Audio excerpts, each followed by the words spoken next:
Oikein hyvää iltaa katsojat, tervetuloa Perjantai-liven pariin.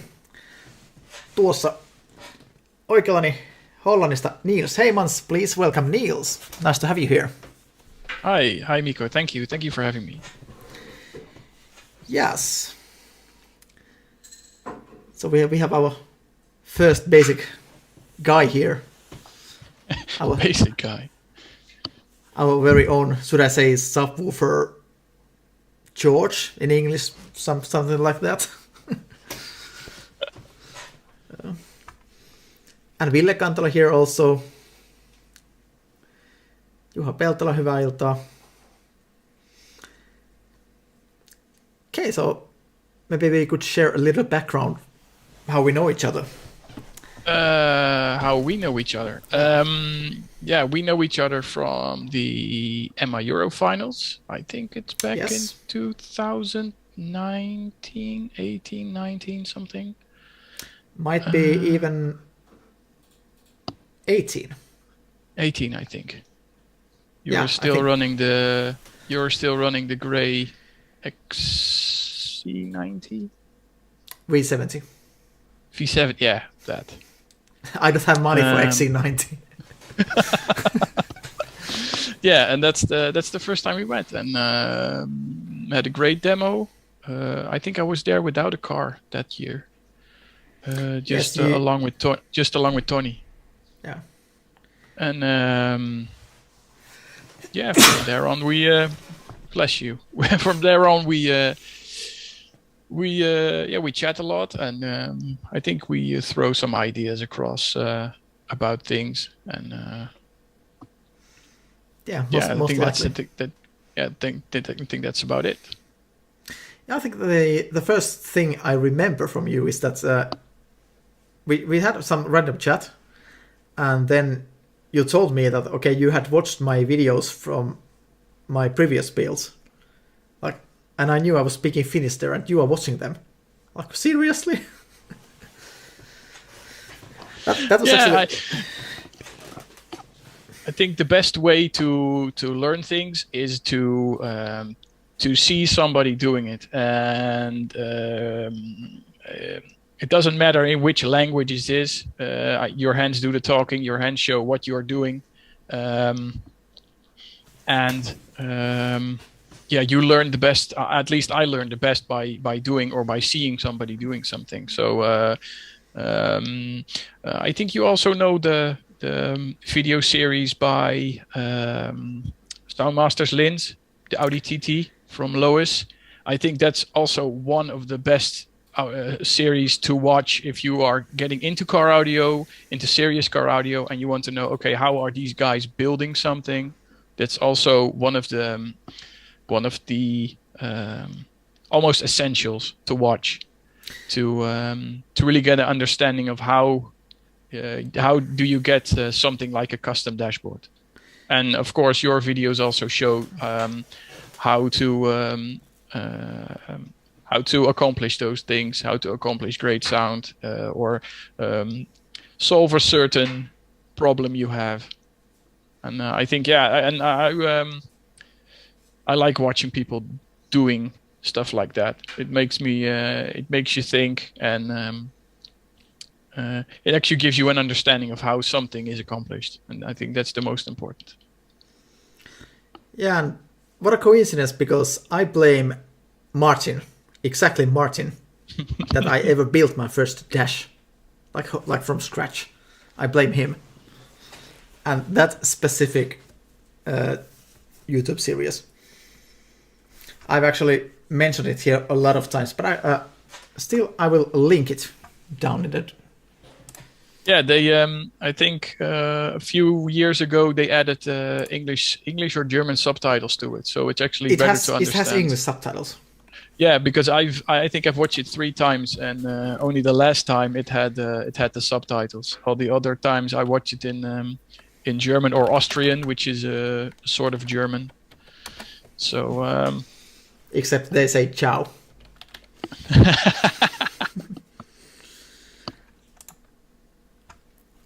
And I can actually go to the specific playlist here.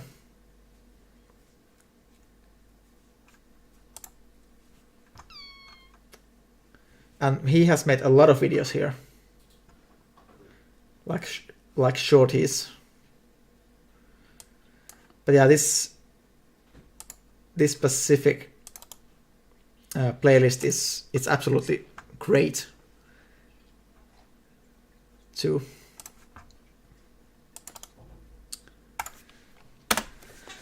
Great to watch and to see how they make it. And he had also great information about upholstery, for example. And you can see a lot of little tricks there. That's actually where I learned the stuff to use the fiber filler to create structures. Yes. That he does the infill with the infill of the dash with the fiber filler, which is really good for creating the rigidity in the MDF panels. Yeah, and apparently we got Hakon from Norway. Am I correct? Jesselle iltaa sinne kanssa. There's actually Jesse there. He is making fun of me that I use the fiber filler so much to create structures. It actually works. Yeah, if it isn't Ronald, stupid, how are you? Ronald, the cheer guy. Yes, and Andre is my co-worker. Okay, so we have the whole company here. You're making a whole invasion. The Dutch invasion. Well, you know that in your history, you've done it quite a lot. Nothing has changed. I think it was something the Dutch were pretty good at in the past. Yeah.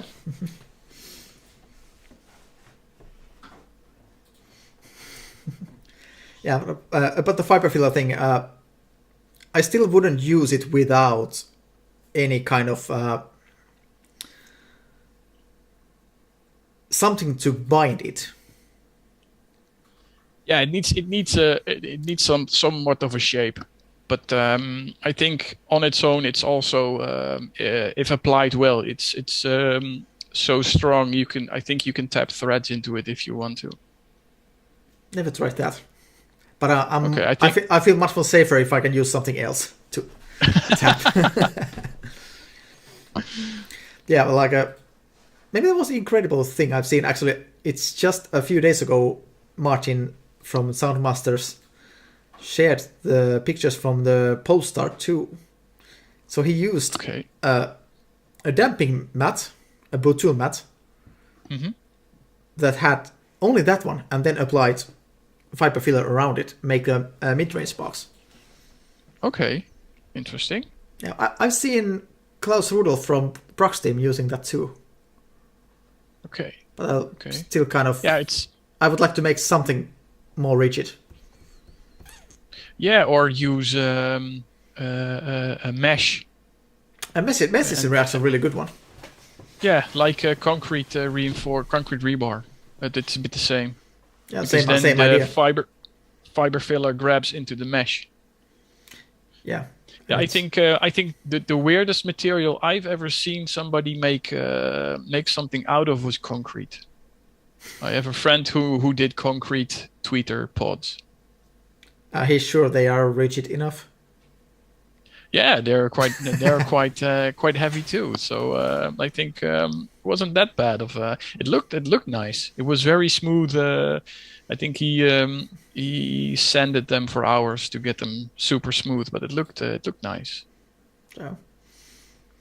For Andre, he wants to kick panels back. I have kick panels at the moment, which can speak Gold Series mid bases. It's on the edge whether to use a sealed or the ported enclosures for them, but they need the enclosures. There's no hope to make them free air. There's no their QTS is so low, so it doesn't have anybody home in the lower frequencies. Yeah, but those boxes they play till 40 hertz. So it's pretty good. Pretty good. Yeah, I have Some shared, people. I think I have shared the RTA here, but I can't use it at this setup to show you at the moment. We need to figure out better ways to use this Zoom thing, because I need to have my screen, like the whole screen, to be used for the view you see here. And because for some reason, if I just take the window, it doesn't show the video material here. So that's a bit of a problem. We are trying to figure that out. Iltaa Juholle. Juho, missä makaronirahat ei ole vielä näkynyt. And by the way, guys, smash that like button, as you people always say in English. Those moments that you feel like a really international guy. Smash the like button and hit the bell icon. Yeah, I still don't get the bell icon that much because it doesn't affect anything. But make sure that people get a reminder when you go online live. Yeah, but here the people, they are kind of like raping the refresh every Friday from 7 p.m. and so on. Maybe at 10 they might give up that there's no live stream coming. So, and you're also one of the rare, or if not the only one, who still orders AutoSound magazine. I've got it. Latest number. Yeah. Again, like the videos, it's the best. It's I think it's one of the best magazines to show you how it's done and to show you how to accomplish certain things. For instance, I think the pictures of the installations, how to make the installations. I think that's the more valuable pictures in the magazine, because you can actually learn something from it. You can see how they do something and see the context instead of just an A-pillar, which was neatly done and has the tweeter inside of there, but you don't see the rest of it, what's behind it and how it's made. And I think that's again, for the people the people who want to get into car audio or want to have understanding of car audio, I think that's one of the best things. That's why I read it. I use Google Translate photo mode to translate the text, but the pictures speak 1,000 words. Yeah, that's one of the reasons why I also originally started to order the magazine, and nowadays I'm working for it. And I always wanted to see under the surface how it's done, because it's not that because you see the real you can see the ready product, finished product. And you're amazed, like, okay, I would never be able to do that. But when you see under the surface how it's made, okay, this is not that complicated, after all. They are very simple tricks. Yeah, and some of the tricks you just have to understand, and when you do, it's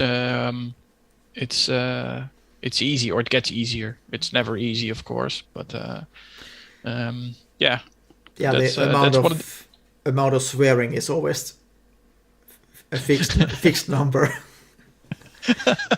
That's me last time with my dash upholstery. It didn't go that well.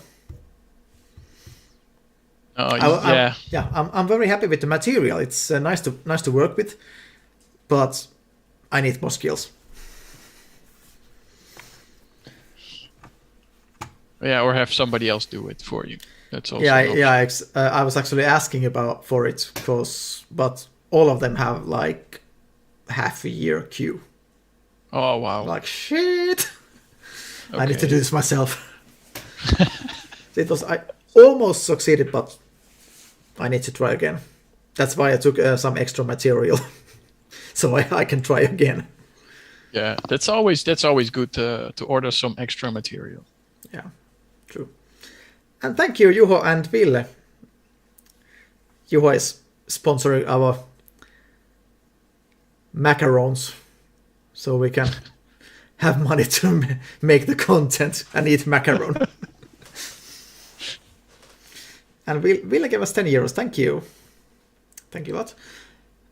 Actually, here's one question that we can actually figure here out. Is Class D amplifiers coming more and more into car audio? Definitely, yes. They are making their way and have been doing that quite a while, especially with the OM upgrade and, of course, the bass section.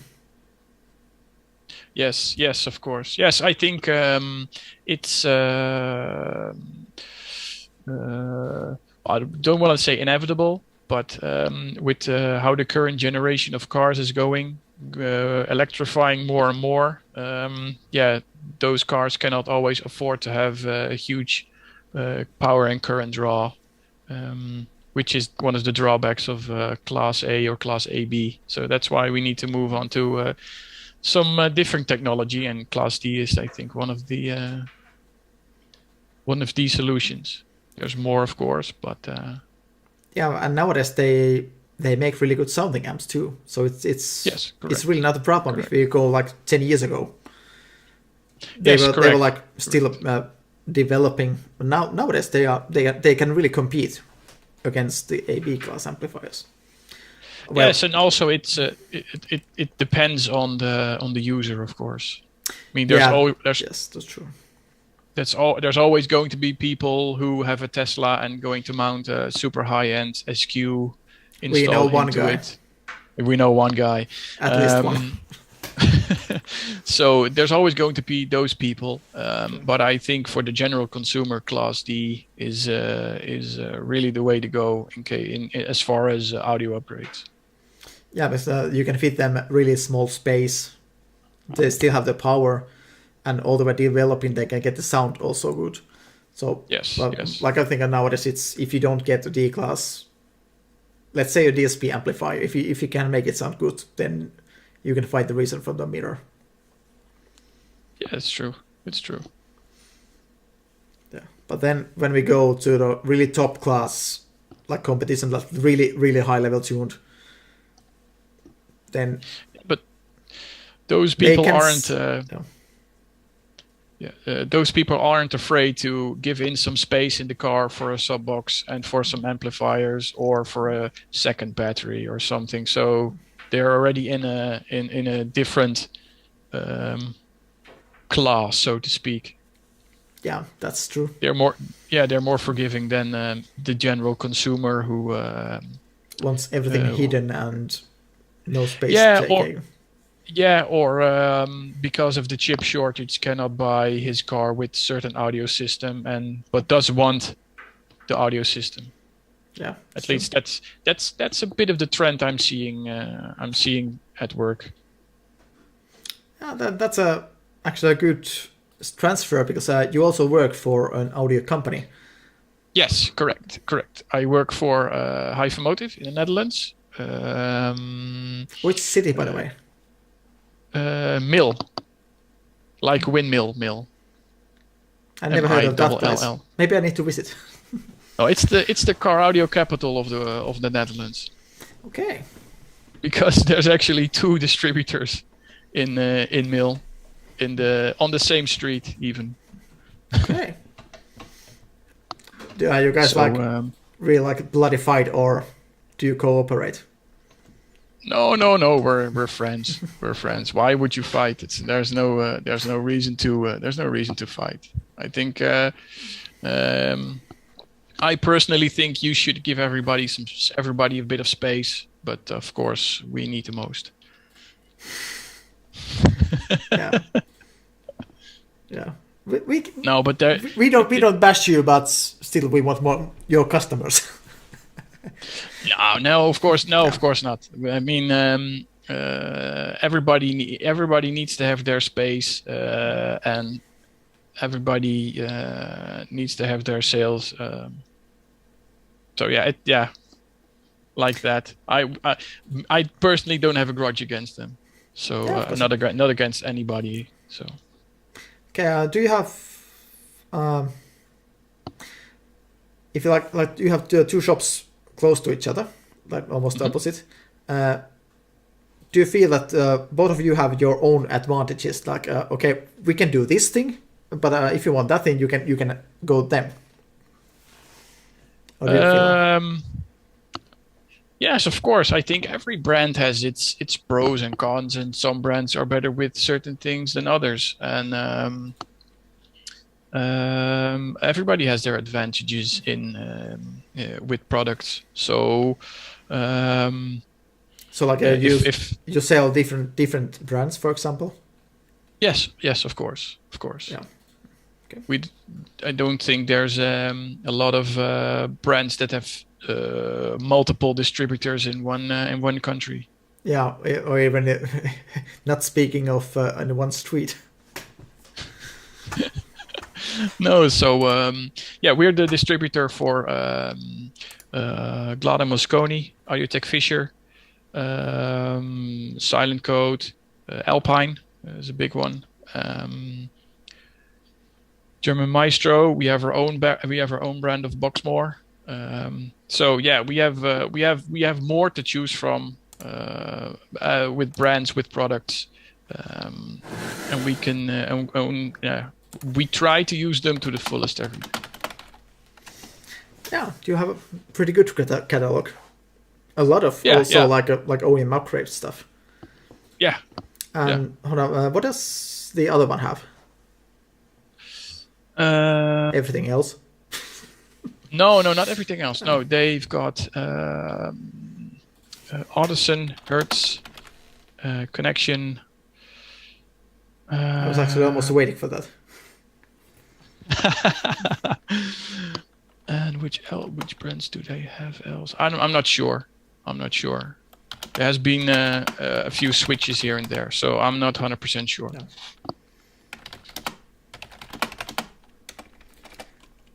Just giving one English-speaking guy also a hint that we are alive and speaking English.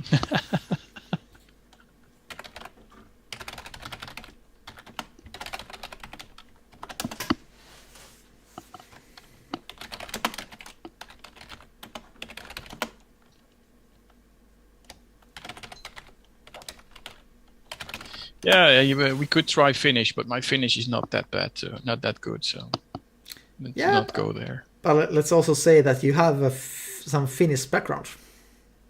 Yeah, a bit of a Finnish background. Not anymore though, but I have had some Finnish background. It's a shame I didn't know you before. Otherwise, I would definitely had visited you. Yeah. But I did meet that one guy with the concrete tweeter pods in Finland. That was one of my first Finnish friends. So. What is his name? Well, what is his name? I don't. It's Lemo, but he's not from Finland originally. He lives in Finland, but he is from Randoja, the last surname. Yeah, that's it. Yeah, I know the guy. Yeah, he's cool. He's a cool guy. He's chill. And coincidentally, actually, he made the bathroom for my girlfriend's parents' house. Oh wow! Oh, that's awesome. Yeah, what a coincidence. That's a coincidence. Yeah. I remember meeting him. I think maybe it's not 10 years ago, but it could be 10. It could be 10 years ago. I'm not sure. And we were both excited. He's Estonian, by the way. He's Estonian. Yeah, that's it. And I remember us meeting up in, I think it was Helsinki. General car audio chat. And then I helped him set up his time alignment on his Pioneer head unit by ear. So just setting up the the bass and explaining some stuff about it. And I can still remember the message he sent me in the evening saying, what did you do? It sounds so much nicer now. Now I've got a stage. Oh. I think that's what. I think that's what. I think he did some EMA competitions, didn't he? Yes, he did. At least one. Yeah. Yeah, in Asko AutoSound in Vantaa. Ah, okay. But it was several years ago, I think. Yeah, 2018 maybe. 18. 17, 18. Okay. Yeah, I'm not sure. I think I saw a score sheet. Showed me. Yeah, I can't remember exactly when it was, but something like that. Ronald is saying, let's try it in Finnish and Dutch would be interesting.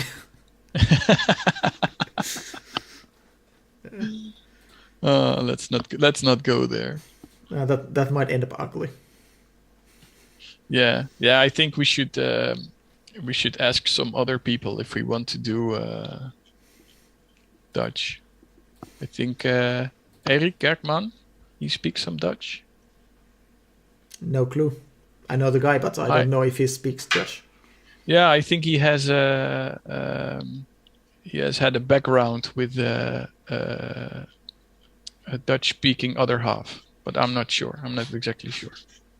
No idea. I know he knows the Dutch type of coffee, the Senseo coffee. So.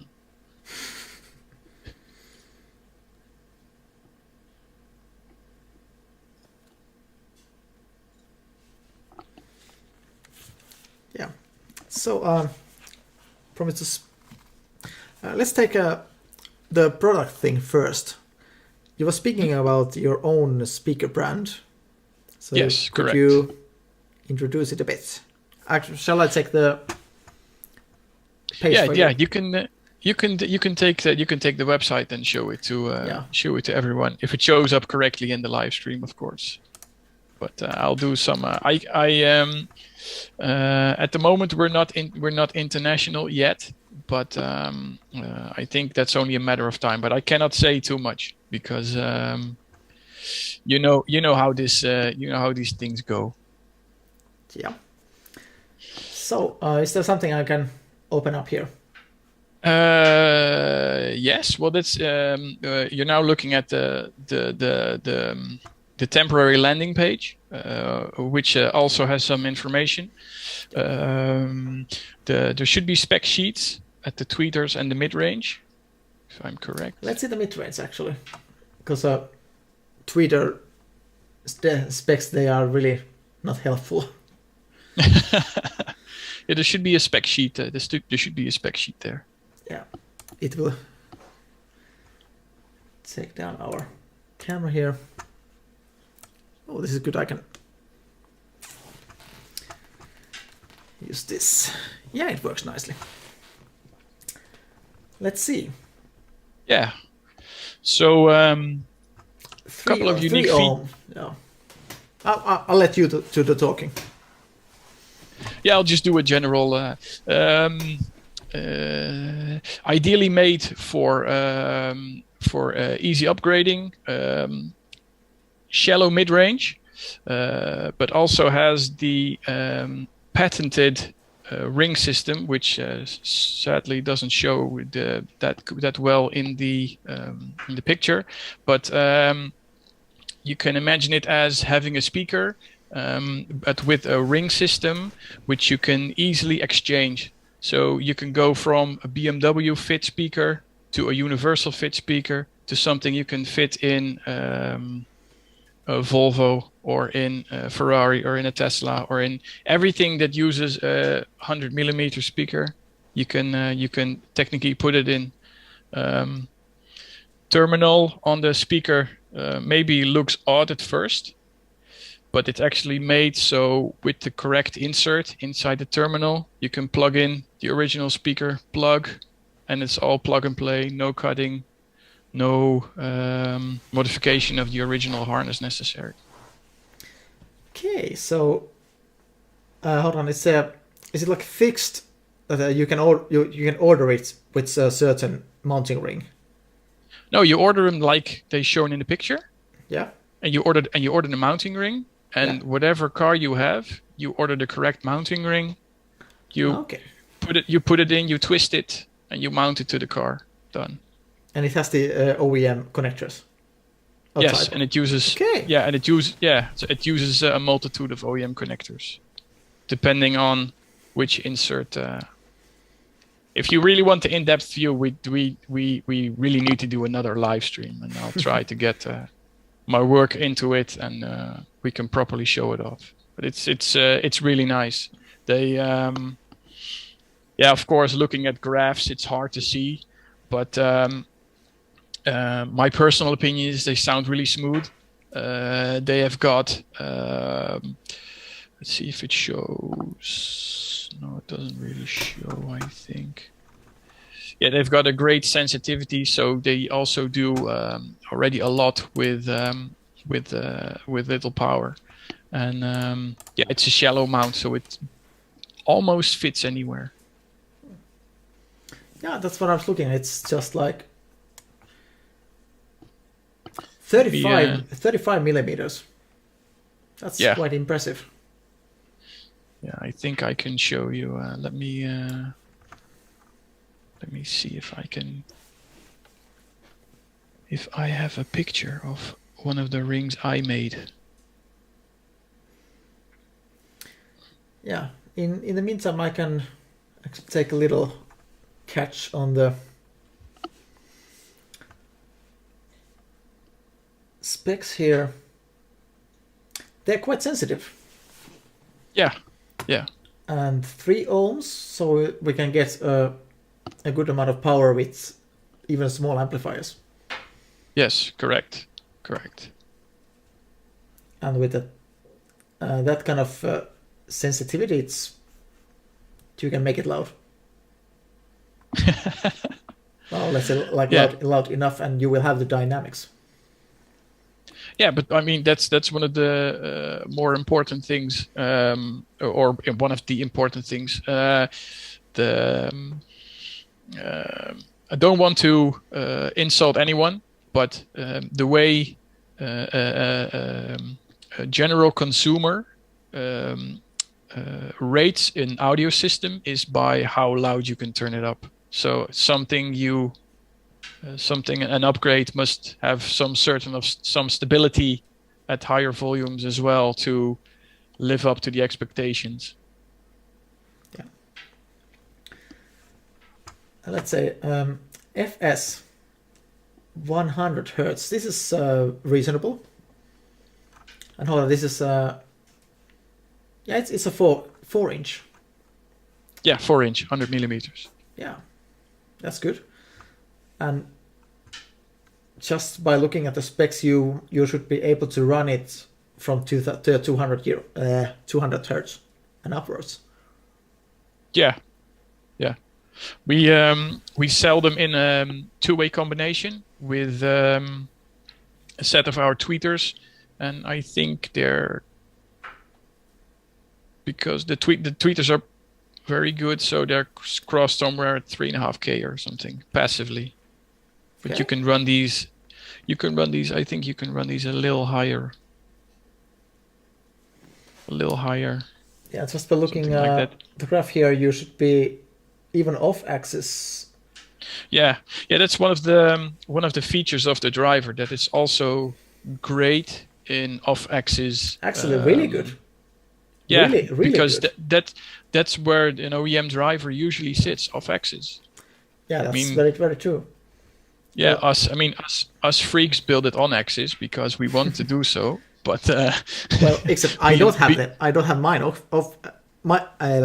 I have off axis. Actually, I don't even see the cone. Oh wow, nice. But I mean, BMW mounts them flat. The doors are facing forward, so they use off-axis location. So it's important to have a good off-axis response. Yeah, and if you cross them like a little bit above 2-3 kilohertz, you're still able to make quite clean roll-off. Yes, correct. even if you have it even more off axis. And then fit the tweeter together with it. Okay. This sounds really good product. Now you just need to find a Finnish dealer. Yeah. Well, distributor, of course. Yeah. So if anyone knows someone or wants to, of course, that's also hit us up. Hyphamotive. You can find the details in the spec sheet. Yeah, I don't think we have any in the chat at the moment. At least they haven't showed up. But I think like Mikko Dillman from Style and Sound would be quite interested. Maybe of course the bigger ones too. Why not? Like Audio Hellman and iGroup, of course. Yeah, it could be. I'm not the one to talk to for that, of course. But let me screenshot something for you so you can can see. Yeah, actually, we got now. There's one guy from also Finland asking that why no one works with Volvo for audio except me and him. But well, of course, in my opinion, Volvo is a great platform.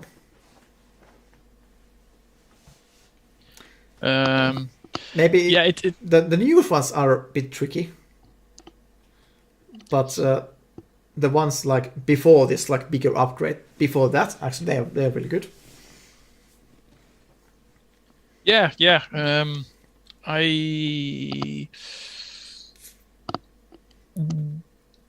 I don't think we get a lot of Volvos. I think the difficulty,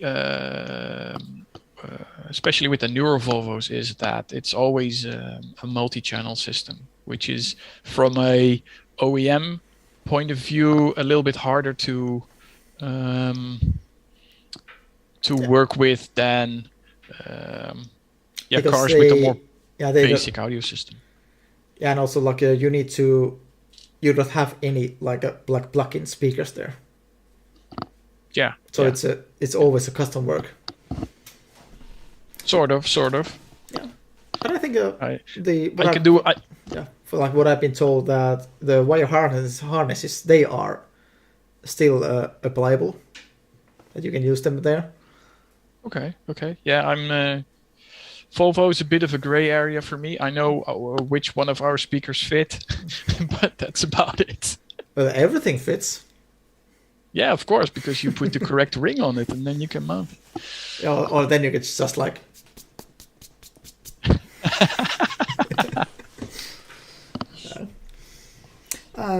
which cars do you have most often?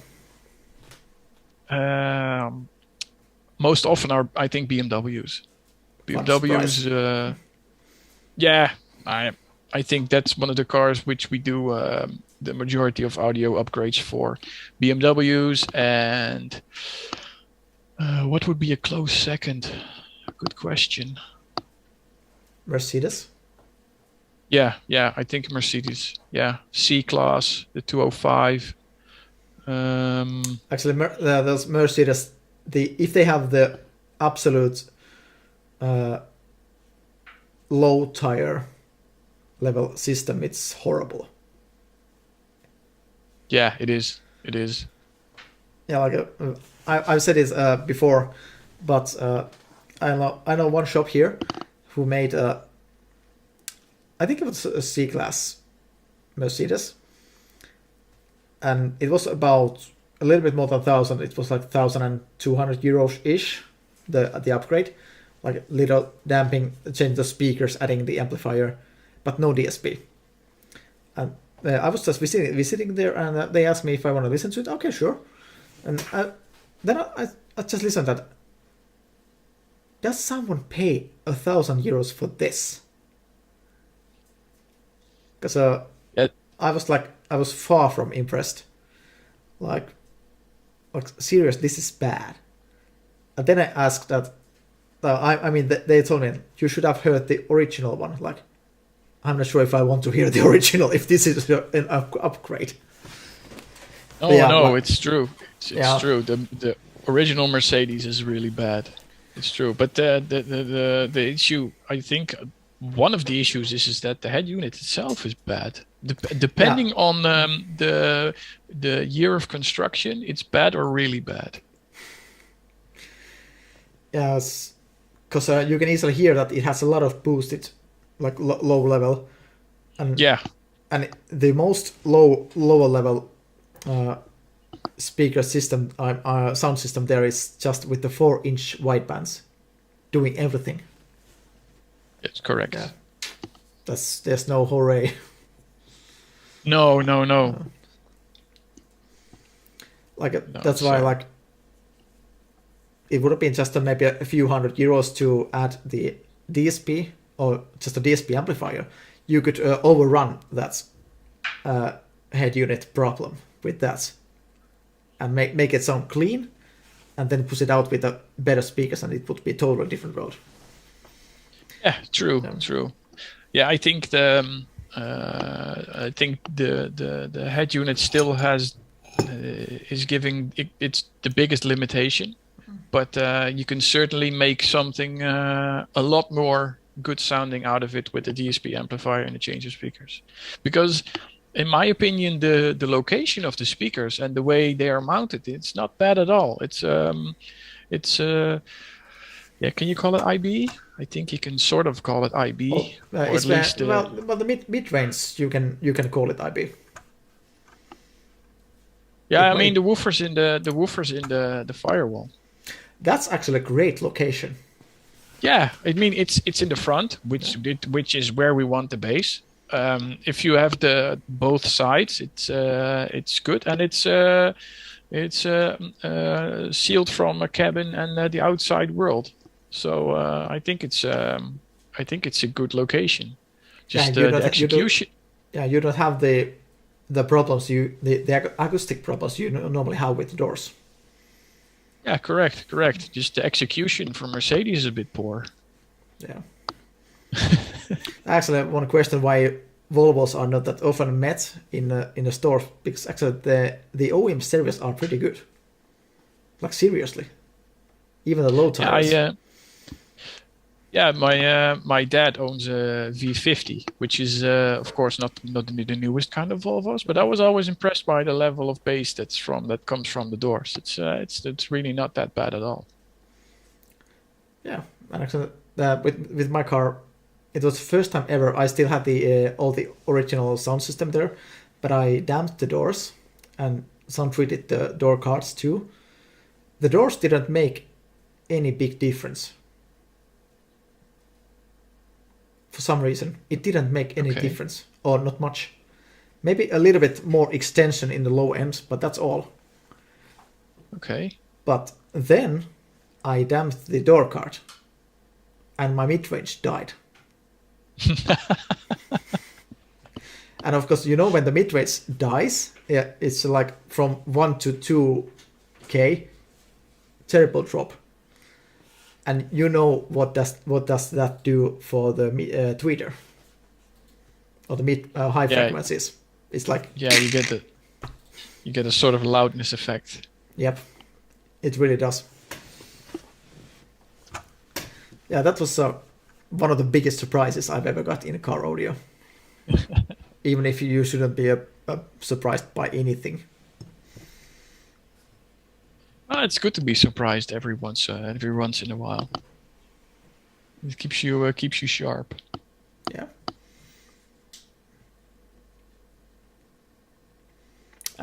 So I will answer Finnish for that one guy asking about the donations. Tuohon siis vapaaehtoisesti tosiaan voi kanavaa tukea tuolla löytyy dollarinappi tuolla chatin alareunassa, niin täysin vapaaehtoista. Tää ihan ilmaisena tulee kaikille kyllä, että ei siinä mitään. Jos haluaa tukea, niin olemme kiitollisia. Jos et halua, niin silti ollaan iloisia, että olette täällä katsomassa meidän sisältöjä. Toivotaan myös paljon kommentteja, että minkälaista kamaa tulee, mitä halutaan kuulla. Totta kai kysymyksiä ja kaikkia tuollaista. Kiva, kun olette mukana. Se on pääasia. So here's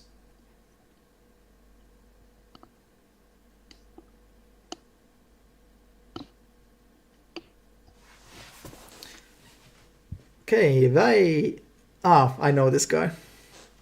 Yeah, he has also a Volvo V70 Mark III, as I have, but I think because I have the facelift, so he has a Kinetic.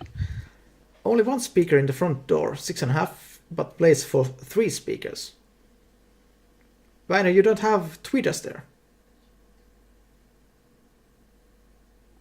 Because I think my girlfriend, because she had the V40 before she swapped that to Ford Fiesta, I still don't know why.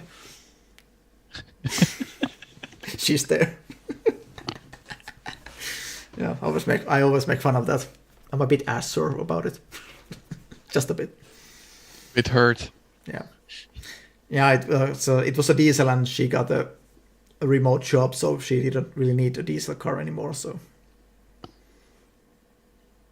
Yeah, I think from the V40, it's a bit of a downgrade to a Fiesta, but... just a slight one. Just a slight one. Yeah, especially with the drivability and the stableness. Yeah, I think do they still share parts, Volvo and Ford? They used to. Those models, they share some of them. Some electrical and then some suspension. Suspension too. Yeah, I think, yeah. So some of those parts like brakes and brake subs, shock absorbers, and so on.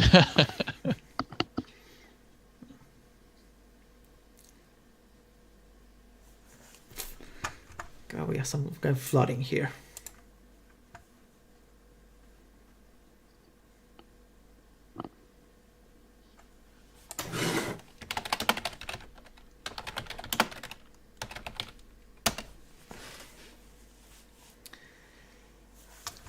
Yeah. So should we check some other speaker stuff here? Okay, you have some B&B ready models. Actually, they are quite similar to everything else. Of course. Yeah, I mean it's a BMW speaker, but you can see the ring concept there because Okay, if I take the details here, I can see it. No, if you take the details, you just get the specs from the BMW woofer. Okay. But if you look at the picture with the parts together, where you see the speaker and the tweeters, there you can see the ring concept, because these are the same 100mm speakers, just with the ring for BMW. And if you imagine that, for instance, with I sent you a picture on I don't know if you can swap to Facebook Messenger, but I sent you a picture on there from a small project I made myself. Okay, yeah. So I can. Oops, I got you out for the picture. There we go. Something like that. Yeah. I think maybe I can share it somehow. There you go, guys. You can see it. So there is a... Can't hide this. So yes, so that's 3D printed. Yes, this is one of the things I made to see if I could integrate the concept we have into something a bit more fitting for us freaks who want to build pillars, or who want to do a nice dash install, or do pods on the mirror triangles. And this ring utilizes the same twist connection for the mid-range, and it uses the clip system we have for the tweeters. So the tweeter you just push in from the back, and and it fits in the ring. And I also designed the grill to fit on top of this, which just snaps into place, and you can take it off if necessary. So that's something I do in spare time when I when I feel bored. I just design things like this. Car audio guy, speaking of bored and dull moments, did I get it right?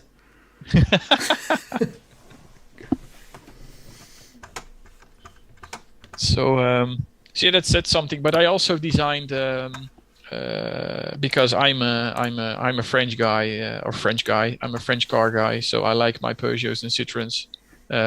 So I also designed an exact copy of the original Peugeot Citroen tweeter ring, which fits our tweeters. So we now also have a solution for the people who want to upgrade something as low as a 206 to, I think, even the latest generation 308, 208. It all uses the same style mounting of the tweeter, so it's a super versatile ring. And the same system we have for the mid-ranges to fit them into different cars, we also have for the tweeter. So you buy the two-way set as a component set. You buy the rings to fit your car, and it's clip in, and it's clip fit to inside the car. That's handy. Yeah, it's really nice. If we do another live stream, I'll make sure I've got some pieces to show you on the stream, so I can hold them. I've got the tweeters here, so I can show off the tweeters. But then again, it's only a tweeter, so. But these are sort of basic titanium tweeter, also with the OEM style connector. Supplied with them is also the piece of harness that goes to the passive filter. Ah, okay. So you have passive filters. Yes, like we have separate ones. Yes, and this is the more expensive 20 millimeter tweeter with the added coupled volume, I think it's what they're called. It's like a small chamber in the back. Yeah. And these play really nice. I think you can cross them at 3.5, which is it's pretty low for like a. Yeah, for a 20 millimeter. Yeah, for a 20 millimeter tweet. Yeah, and if you couple them together with the 100 millimeter speakers, it's a great combination. It's something we sell often, and it has had a really good reception from the Benelux dealers, because that's at the moment those are the people who are able to buy the product. Speaking of that, what is the price? You're talking to the wrong guy for prices, because let me look it up for you, and I'll tell you when I found it. Okay. I can log into my work email and find a quotation. Yeah, I can take one question here in the meanwhile. Like, where we see our car audio modification future when the car manufacturer is putting high-end or better sound system in the car? Well, I can already answer that. We will have one, or let's say we will have two problems. And one really big advantage. I'd say the problems we have is that we are able to take the signal out from the system, because it really feels that the car audio manufacturers they are trying to make everything to make our hobby difficult. But for now they haven't succeeded, and that's the one thing. And the second thing is that the current detection. That could be a problem. That where we was talking about the current draw with like really high end AP class amplifiers. So for now, it hasn't been a problem. I haven't heard anything that it had to be a real problem, but it can be. Let's see. Yeah, I have to owe you on the price because I can't find it quickly. We have time. At least I have. I think it's a good question. I personally think it depends on where the future of the current cars or current car manufacturers are going to go. If it stays like this, then my expectation is that for the next 10 years or so, we still be able to do our thing in cars and install our stuff. I think the level of audio which manufacturers put in the cars will be about the same. Car audio is one of the things they only the really high tiered cars, the audio system is used to sell the car, but in all other things it's just a badge or branding to promote something. And still they have the same speakers than the lower tires. Yeah, same speakers or same amplifier, just put something next to it for bass enhancement like BMW. But if the future, if the near future is going to focus on autonomous driving, then car audio becomes something maybe more important than it currently is. And then we could see manufacturers stepping up their game to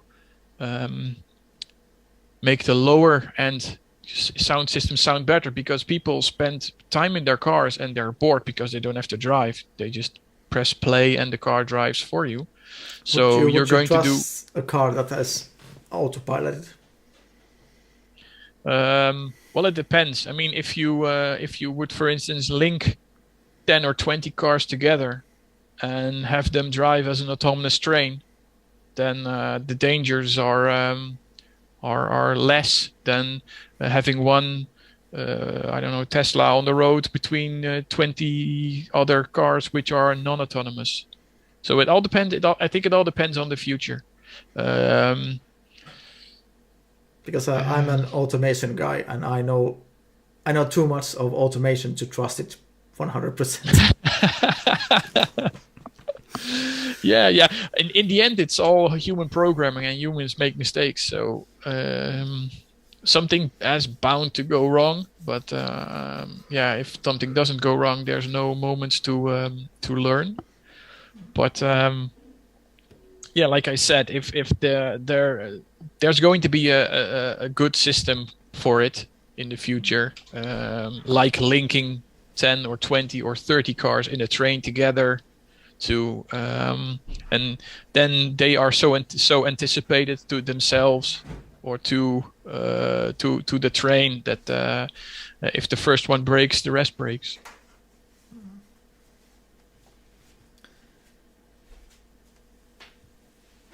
So I think, but I think that's where the crossing point will be. When things get more autonomous and people are starting to spend more time, of course, with electric cars, you spend more time in the car because there's sometimes a need to charge. So you sit in the car. So I think there's going to be a somewhat of a crossover point there. But when it happens, it depends on what the manufacturers do. At the moment, I think only the high-tiered sound system are sold to sell a car, and all the others are just there to fill in or to to live up to the expectations people have to what a car should sound like. The only downsides for us on a technical point of view is that they're making it more and more difficult to integrate our stuff into their stuff, where you used to just have a head unit with 4 speaker outputs or 6 speaker outputs. You now have head units with 7 speaker outputs connected via a bus or via not even MOST anymore, just 2 wires connect stuff together. And you have to integrate from 2 platforms, from an amplifier in the back and from a radio in the front. And from an installer perspective, that's the I think one of the hardest parts to integrate. But that's also job experience from my point of view, because we do a lot of integration or a lot of talking to dealers about integration, and then you figure stuff like this out. Yeah, and what I've heard that the manufacturers, they are not easily willing to give their bus information, for example, that you could make an adapter to fit it. Yeah, or that you can get on that bus, but not all the audio signal is there. That's true. Yeah. Some cars use do the high sounds on the head unit and the low sounds on a separate amplifier. Yeah, and then it already, over a bus system. So you need to integrate from 2 different devices, and it's difficult. That's one of the difficult parts, but also one of the fun parts once you figure it out. Yeah, and then you can always be like to the car manufacturers who have that high-end tire system. Indeed. Which can be just a batch in the grill, like still cost a 5-digit number, and it would be a pure joke. Yeah. For example, from true. Mercedes Burmeister. Yeah, I agree. And it all depends on the level, on the type of vehicle you buy, how the Burmeister setup is, because the lower tiered cars is less than the higher tiered ones. Yeah, and the price isn't any kind of factor, because you can create that you can get great sounding stuff for a few hundreds in a certain car. Even the lower tire ones, if they are made right and used with right things to do it. And if compared to the like really, really expensive stuff that and as I said, like a Burmeister and Mercedes, it's a pure joke. Yeah, that's true. Yeah, for example, I heard that quite surprisingly, Toyota has made some really clever things. Like they use a certain angle in the tweeters or whitebands on the dash, which can do really good things. Yeah, it's but the IGO has the option for a 3-way. I was speaking like a Toyota in overall. Okay. Yeah, but I think for some cars the possibilities are there. They're just not being taken. For instance, Audi does the same thing. They put a 20 centimeter. They put a 20 centimeter in the door, and then they put quite a big original tweeter in the dash, which isn't that bad. It just needs if the head unit is not bad. Yeah, if the head unit is not bad. That exactly. Yeah, but for example, you just add a DSP amplifier with a plug-in harness, tune it, and you can make it sing. Yeah, definitely. Even That's even usually even without upgrading the speakers. yeah. It just needs a bit more power, which it cannot get from the OEM system, and sometimes an additional sub, depending on what type of DSP amplifier you use. But that usually already brings up to the sound to quite an acceptable level for the general consumer. Yeah. Of course, not to insult the general consumer, but We can still make things better. yeah, of course. Or let's say we are allowed to do it better.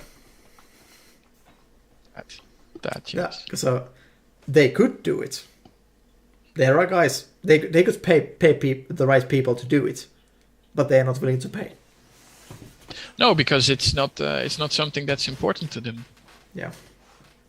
And of course, with the current market, prices for raw materials going up, cars need to get lighter because they want to put other stuff in there which weighs a ton, and they still need to keep the car acceptably for weight. Then speakers is going to be one of the first things they're going to try and take some weight off. Yeah, because you can really just take even I've heard like a BMW Harman Kardon. Mm-hmm. You could play frisbee with those mid basses, and they would fly. Yes, that's true. Yeah, but even the current. But still, nonetheless, most of the original speakers nowadays, they are pretty capable. Yeah, I mean, speaker technology also has progressed from the dual cone coaxials to something you can call more of a coaxial.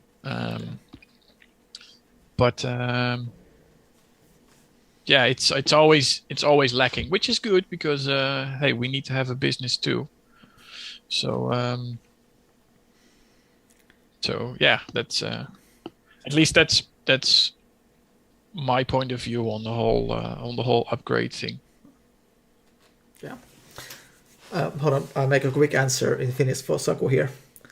Yeah, no problem. Joo, eli Saku, jutellaan ihan tässä niin kuin, yleisesti niin kuin Autohifi, tässä pääpaino on ollut niin kuin, OEM-upgradeauksen, tai siinä millaisia, vähän niin kuin missä vaiheessa Autohifin maailma niin kuin menee suhteessa tähän, ja sitten tuossa käytiin vähän tämän kaverin liikkeen myymiä OEM-upgrade-kamoja pikkusen läpi tuossa nopeasti, ja sitten varmaan koitetaan palaa myöskin mennään tuohon Autohifi-skeneen yleisemmin just Hollannissa, ja sitten varmaan ihan voidaan käydä maailmanlaajuisesti, ja sitten mitäs muuta tässä nyt vielä meinasi. Jotain yleistä höpöttelyä tuosta, ja totta kai vastaan kysymyksiin myös. Yeah. So apparently most of the things you do is the OEM upgrades, am I right? Yeah, I think that's the majority of the stuff we do. Yeah, it's the OEM upgrades behind OEM grills. Yeah. Okay. How often do you get like real custom jobs?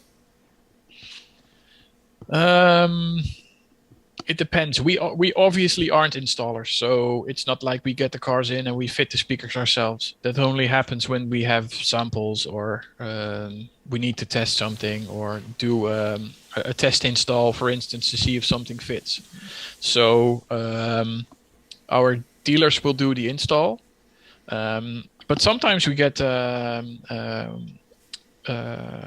requests when people ask, okay, we have this car and the client really wants to spend some money. What do you recommend?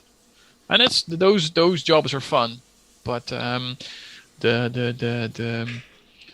really custom installations with a lot of custom work, I think, or at least from my job perspective, that's not. It doesn't happen that much anymore. But I think it also depends on on your general public. For instance, I think in Finland, a custom installation is happening more than in the Netherlands. Yeah, At least that's what I see. I think that's what I see in the magazines and on some of the Finnish Facebook pages. Yeah, I think also it has something to do with our mentality, because we are the nation who wants to do things by themselves. And of course, if you don't even let's say you want to do a custom mid-bass installation, custom tweeter, amplifiers, and a custom subbox. That kind of what we call like a OEM plus thing, that you have visible changes, but still not going in the deep end with like really high-end custom stuff, like modifying a dash or something like that. Yeah. Still, of course, that kind of job it's very expensive, just because of due to time it takes. Yes, of course. It's in those kind of installations. It's not the product, but the man hours, which the labor, which makes it really because it's labor intensive. But that's what it makes expensive. What it makes, it makes it expensive. Yeah, and also this is very like stereotyping stuff, kind of, but also we try to fix everything by ourselves first, before actually calling the people who really can do it. even by that, I lost the word. You know what I mean? But by that extent. Yeah, but it's not bad to try and do it yourself first before calling in a professional. I think just read the manual first. Yeah, but you know how us men are. Yeah, I know. We don't need that manual. But no, I think it's a good thing if you're eager to try it yourself first. Just know when to stop before things get really bad. But also that's also, I think there's but again, that's from my perspective, that there's of course a line between what I would call the enthusiasts. Let's not call them freaks. Let's call them enthusiasts who they are freaks, really. Who like a great audio system, and more of the general public who just want a good sounding installation, but with little visible changes. Maybe some, but little. Yeah. And that is actually the step that we can make the installation work better versus the OEM installation. Yes, correct. Yeah, we can take some advantage. Let's mid-range on the dash, for example. Mm-hmm. That's rather easy stuff. Of course, it takes time to take the dash out and so on, but it's simple to make there. Yeah. If you have the room, then it's almost as easy as just taking a big circular drill. Yeah. Drilling a hole and putting your speakers there. Yeah. Almost. And but then, technically, that would be possible. Yeah. And like I see, it doesn't take that much time compared to the A-pillar. If you need to align them properly. Yeah, correct. Yeah, I think if you want to do A-pillars, you need to do the rest first. And then when everything's playing, then you should align your A-pillars and see, or not see, but listen how you need to aim them, and listen or measure how you need to aim them and how you need to build. It's the other way around. You do everything first. Do the whole boot build first, and then you start building your speakers. Yeah, so that you have the electrical section ready for you to mount the speakers and test how they perform. Yeah. I think that in the custom installation, I think that's one of the things you need to do first if you really want to do it well. Yeah. Of course, others will disagree, but yeah, that's always the thing. Actually, there's one question. It has been spoken of here often in the Finnish groups.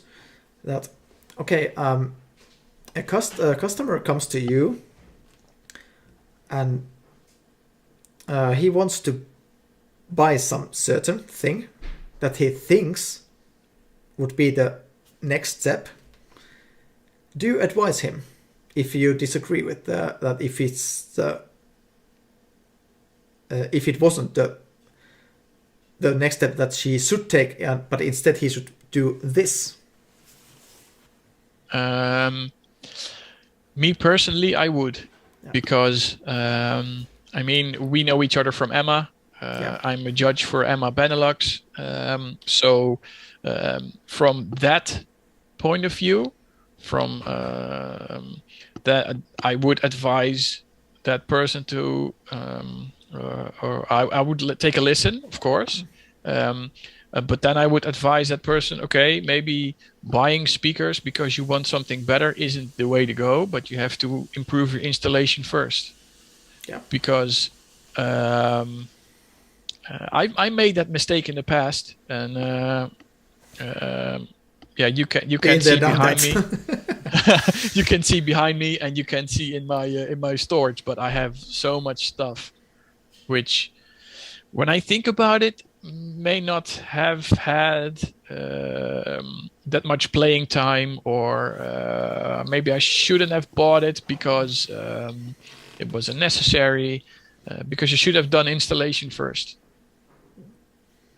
And I mean, I can remember all too well. I think it was 2000 and... when was the Euro finals in Rotterdam? That's been a while. Hold on, Rotterdam, that must have...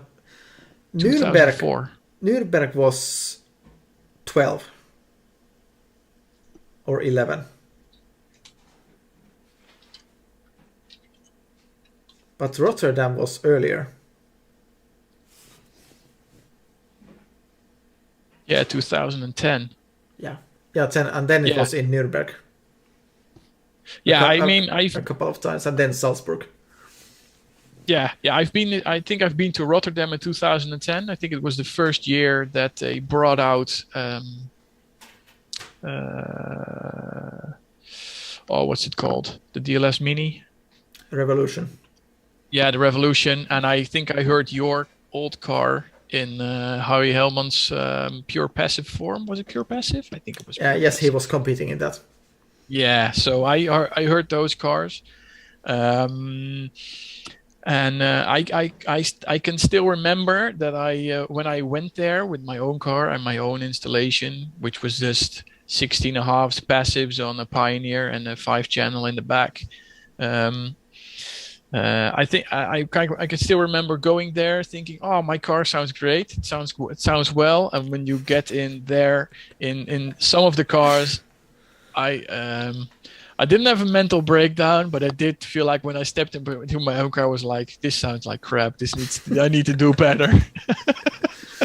I know the feeling, but I'm not sure if I have to drop that high. Even I have heard those both cars. Yeah, but I mean, I was I didn't compete in Emma, so I wasn't. My Pioneer at that time didn't have any time alignment. I think, not sure. I don't think it had. So it was that was all new to me. And if you then step into cars which are competing for the #1 spot of Europe, the step upwards is quite high. It's no real comparison really. But I can remember that feeling. So I know when somebody would come up to me and say, hey, how can I improve my system? And you look at the installation and you see speakers not mounted correctly, or not having any dampening in the doors, or stuff like that, then that's the obvious points which you're gonna say, hey, maybe you should do this, maybe you should do that. I've got some spare dampening for you. Stick it there and test out, see what happens. Yeah, I think that's where you have to give people that little push into the right direction, instead of being the salesman and say, hey, no, you have to buy these super expensive speakers, because if you install these in the same way, it's going to sound great. But it won't. Because that's just not true. And then those people will come back to you, say, hey, but what you said isn't true. And you can only lose your reputation once. So no, I would advise people to enhance installation or do something else. Maybe it's a phase issue, just swapped speaker wires, which happens less because these days there's a lot of pre-made harnesses, so there's less chance of things going wrong. But yeah, that's what I would advise. I think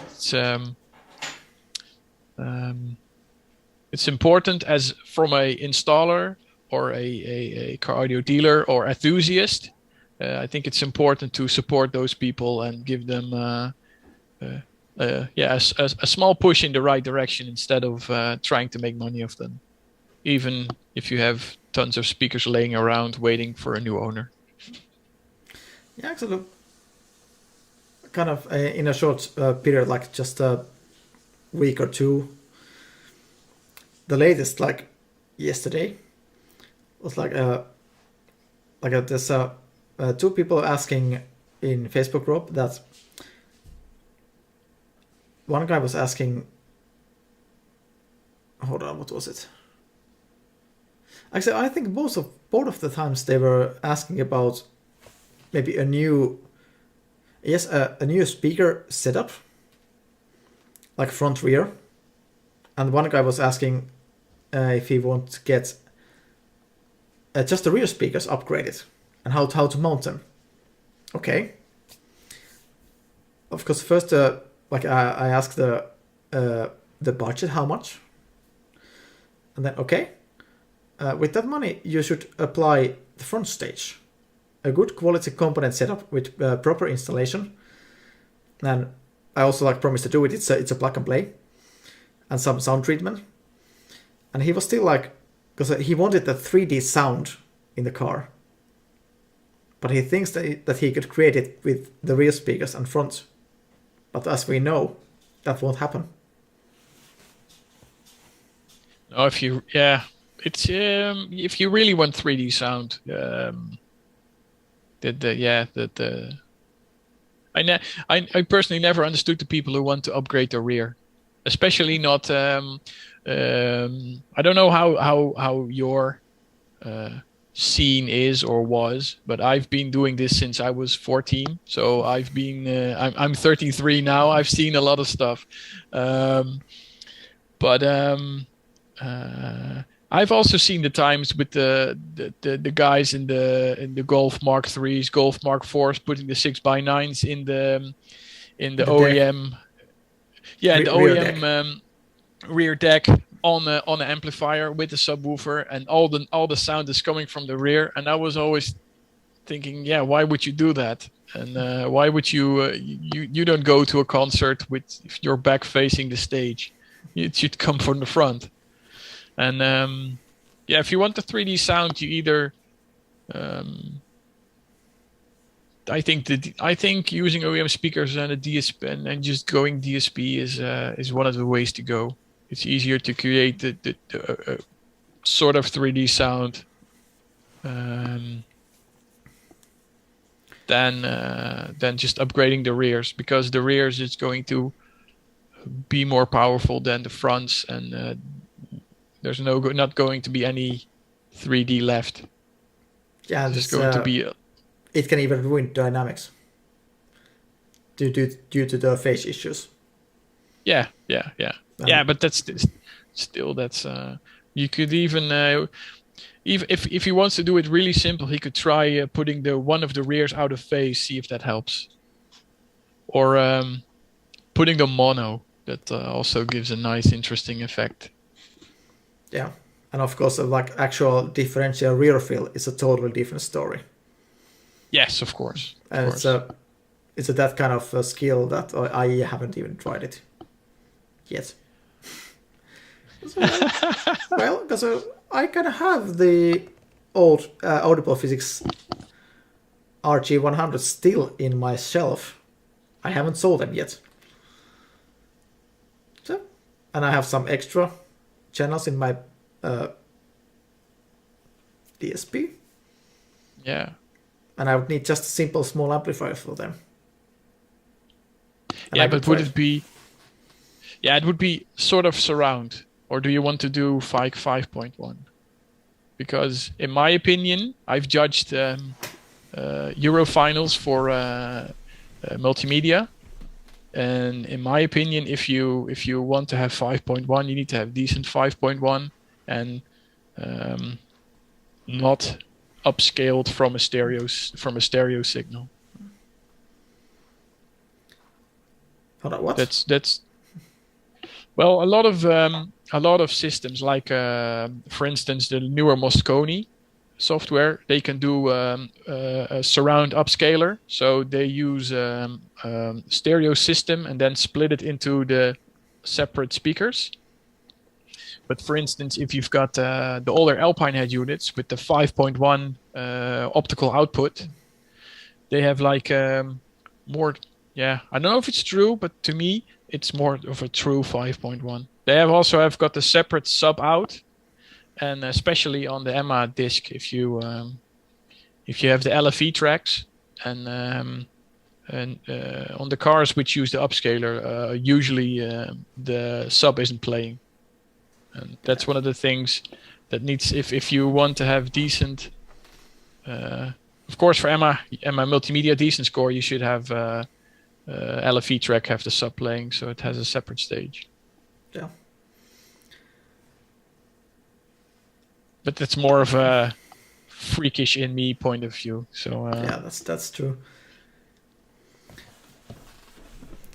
Yeah. Also, the first guy I was able to give a demo from my girlfriend's car because my own car is at the moment in progress.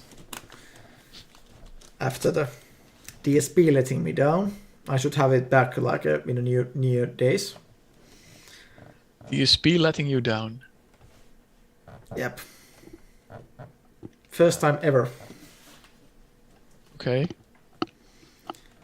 Yeah, there's some kind of hold on. IC failure in the power supply. Ah. Okay. Oh, I never heard of that. But yeah, of course, it's electronics. It can happen. Yeah. I just fingers crossed that it was just a bad delivery with that certain component. Yeah, and it's not a Monday morning device. Yeah. I don't know if that's a saying in Finland. It is. Yeah. That's like a Monday piece. A Monday piece. Yeah. Yeah. Okay, but you gave him a demo and then... Yeah, and he forgot the rear speakers immediately. Ah, that's good. That's good. Yeah, because you have the 3D face on your dash. What do you want? Yeah. What more do you want? Yeah, exactly. Of course, that system isn't perfect. It's still a big compromise with just a normal two-way active front stage and a sub. And I actually have quite a bunch of problem with the subwoofer because it's difficult to integrate because the sub has a huge dip in 60 hertz. So it's right where the crossover is. Yeah, but still for a beginner, it's the demo is a huge step up for them, and it's something they would be able to accomplish with some effort. Some effort, some help, so that's good. Yeah, like it has. Maybe I should take the high frequencies a little bit down. I think just a div tweeter level a bit down would be enough. Just maybe a 1 decibel. It's a kind of peaky here and there, so not bad, but it could be better. But yeah, that's the subwoofer, because I can't get the phase correct, or at least I haven't found the way yet. I hope I can find it somehow, so it would have that dynamics in the mid bass. But of course, the installation itself, it's the door installation. It has its own problems, and the Fiesta has its plastic, the inner sheet. Oh, what model year is it? 13. 13. Yeah, is that plastic? Yeah. Yeah.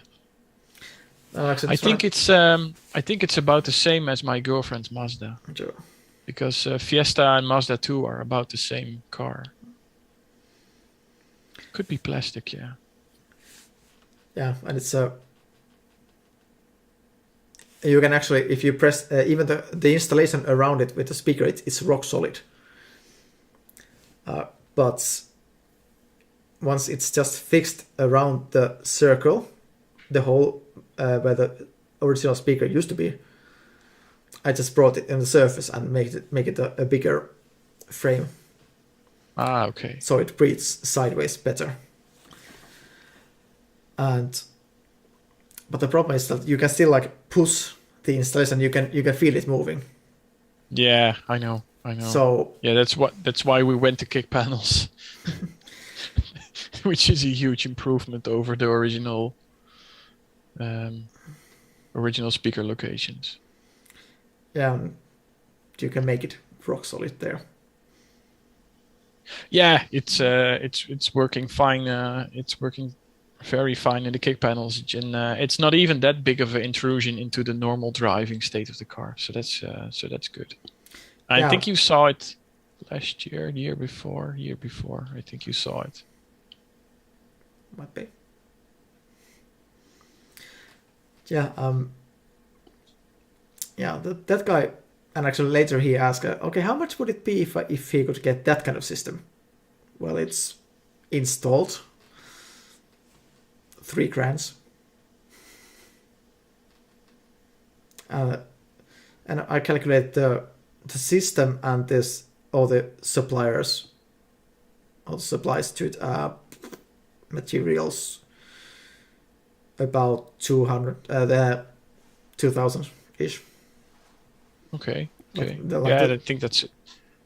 Yeah, because it has Claden 0 165 active, a Claden RC 150.5 amplifier, okay, and a Claden RSX10 in a sealed 18 liters box. Oh, but that's not bad. That's not bad equipment. Not at all. No. Yeah, the OEM head unit, and of course, because I like to use better, I used a Helix DSP Mini with the Bluetooth dongle. Oh yeah, for a better but I think that should be the way to go. Yeah, because well, some people might wonder why I didn't pick a Moscone there, but it's just I like to work with Helix. Yeah, but I think on the topic of DSPs, I think it's all personal preference, whether somebody picks Moscone or whether somebody picks Helix. I mean, I'm personally a big Moscone fan, but I recently bought a new car, and I'm in doubt what I'm gonna put into it. So might even be a Helix, which is going in there. So yeah, it's we sell them both. Yeah, because you really can't go wrong with any of those. Like Zapgo, no, that's true. Zapgo, Helix, Moscone, they are really capable. And like at the later ones, I've heard that Rebec Audio should be a really good DSP. I haven't seen one, I haven't used one, so I don't know. And also, I've heard people saying good things about Arc Audio DSP.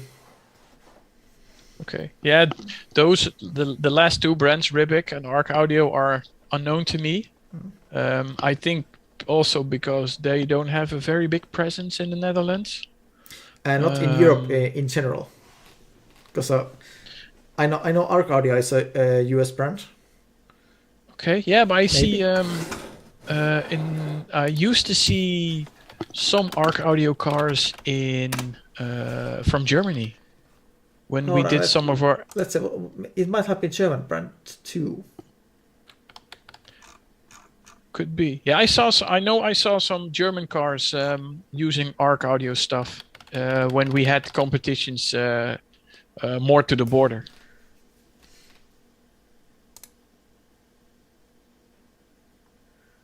Now that's some other products.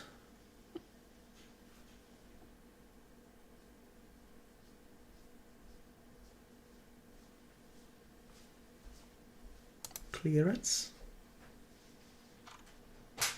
No, not that one. Where the hell can I find the details of the company?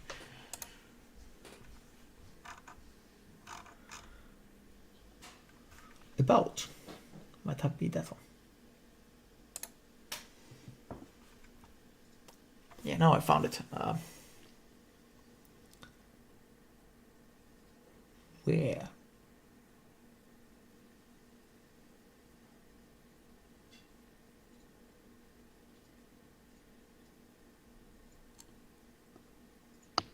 There's nothing said about where are they from.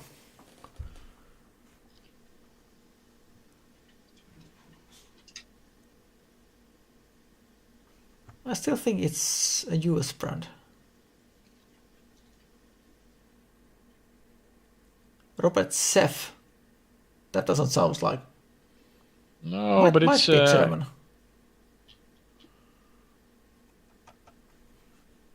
Let's see if I think it's American.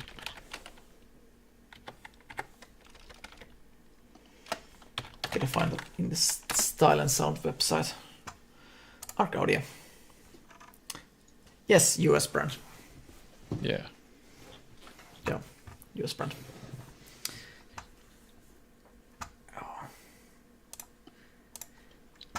Yeah, and I'm gonna try also the Repec.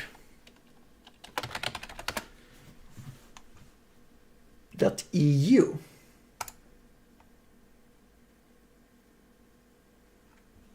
Actually, that might be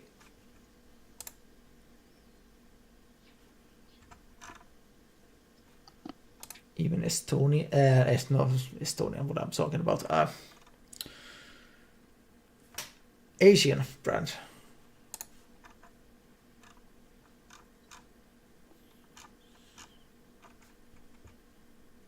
But it's not said once more.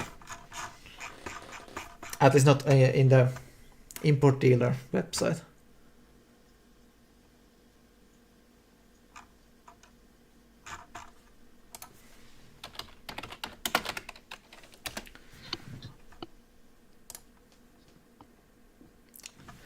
Let's see here.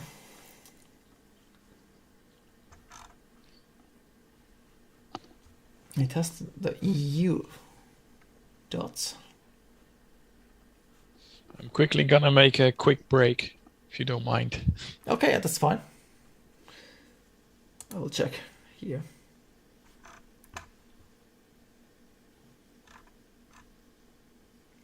Tai jotain ihmekieltä täällä puhutaan.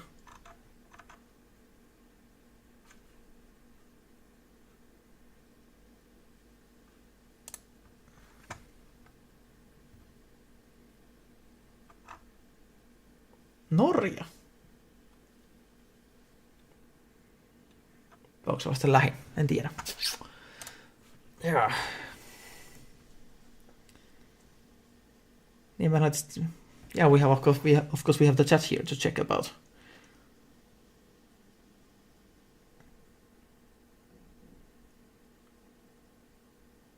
Okay, China and yeah, okay, that's fine. Yeah. I will continue with English because we have the English speaking guys here.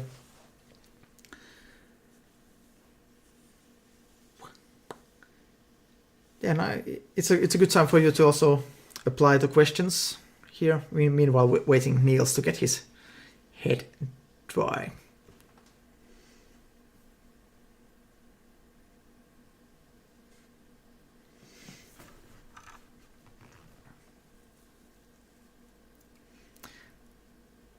And yeah, Hakona, they answered me in my emails I sent after, and they said what I have done for the DSP, and it should be working fine. It has been shipped back to me, so I'm expecting to get it in a near future. Yeah, I will get my A-pillars made maybe during the weekend, maybe in the beginning of the next week. They should be good, and then I can finish my kick panels. They just need to finish the surfaces and apply the new vinyl on them, and then they are ready. And upholstering my dash, and they just tune to get ready for the Euro finals. It's just 2.5 months to go.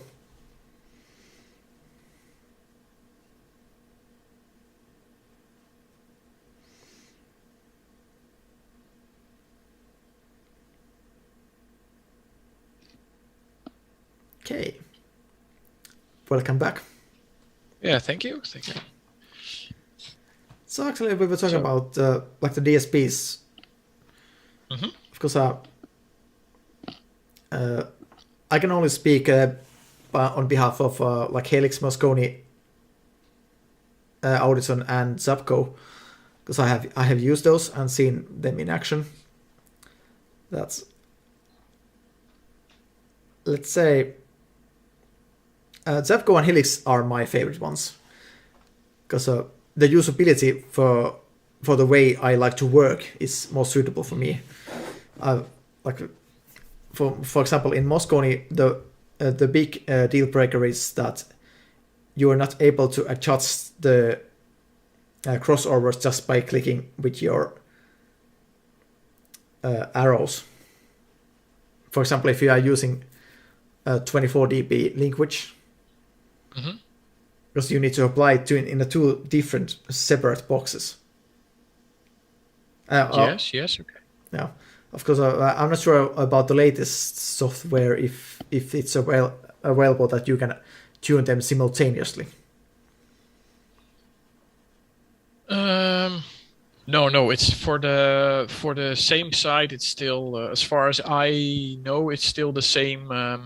It's still 2 sliders, either 6 or 12 per filter channel. But you can't link them to and then be able to adjust them just like clicking up down. Only 1, not 2. Okay, that's the problem.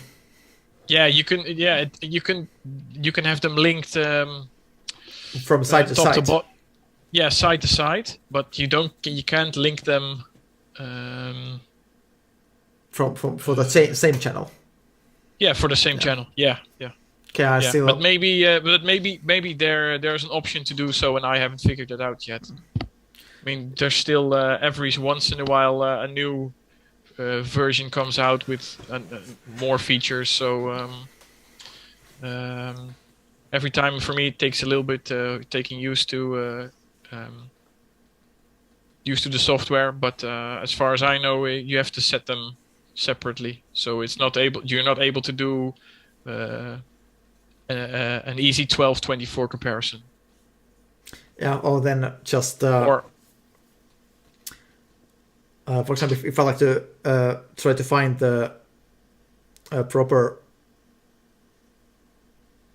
crossover frequency, I can just like tap it like up and down, try make a little adjustments, and being able to listen to it all the time. That what it does to change, because with Helix, and I think also with Zapco, with Helix and Zapco, I can do it. I can just sit there, take my laptop and a little bit back. Yeah, but with Moscone it's not possible. I think with the new software, you are able to use the arrow keys to increase or decrease Yeah, but I would need to be able to tune 2 slots simultaneously if I use 24 dB slopes. Yeah, true. Yeah. Well, you can set them into into 2 different presets, because you can do an easy change of only the filters in the same preset. Yeah. So that's also possible. Yeah. Yeah. Again, not my kind of way to work. No, but you are able to do different to test different EQs, different filters from within the same preset, which is convenient. Yeah. Yeah. And what I also like about the new software is that you can do a save of the whole 4 presets with everything attached file. So you have one file containing 4 presets and everything which goes on into that DSP, and you can load it into a DSP at once. At once. Okay, that's convenient. Yeah, that's convenient, especially because we at Hyphomotive we also do packages for BMWs and Mercedes, and we supply a DSP with a tuning already in there. So a dealer receives our product and has got a very, very good base to work on, which only needs minor fine tuning to get the car to already a good sounding installation, and not having to think about doing certain stuff, but just taking, okay, these are 4 standard presets, putting them into one amplifier. It's really easy. Yeah, so with the Auditech Fisher software, you need to do everyone separately. Yeah. Which also has its pros and cons, but maybe one of the biggest advantages for Moscone is that you are able to use, for example, notch filters, high shelf, low shelf, wherever you want, and as many as you want. Because with Helix, you are able to do only high shelf and low shelf in the end of the. You can use. It takes 2 of the EQ bands for that. Yeah, so you're a bit limited. But what I do like about the new, the latest Helix software or Auditech Fisher DSP tool is that is the auto time alignment tools. All the new tools they put in there with the latest, which work with the latest products. I think there's some great steps taken there to make the ease of installation for a dealer or end user easier. I think it's also one really nice thing is steps. That if you use Room EQ Wizard to make your measurements, and you can make the all the EQ filters there automatically, and I can tell you it works. It really works. And can you? What do you mean? Can you import from Room EQ Wizard into Auditech Fisher DSP-C tool? Yes. Okay. You can. Wow. Okay, that's nice. That's very nice thing. I think it might be possible for some other DSPs, but I can't remember which ones. Mini DSP, of course. You can do it. Yeah. I'm not sure about Subco. But yeah. Yeah, I don't have any experience with Subco, yeah. So. Yeah, but this. Yeah, the DSP PC tool is. You need to be really careful by using it, because you have all those little tabs there that you need to figure out which ones are activated, and you can do really big damage there. Yeah, but there's but you've got the time machine function for that to make sure that if you do damage, you can you can go back. just go back if you know when you did it. if you know when you did it, Yeah. If you didn't save or do something in between, But I think also that is a great function for people who are starting out with DSP tuning, to be able to go back and say, okay, this now sounds like this. How did it sound before lunch break, or before I started? So I think also on that level, I think everyone is progressing. It's everything is getting more and more refined and better softwares. Wille here is stating that Arc Audio has the Room EQ Wizard compatibility.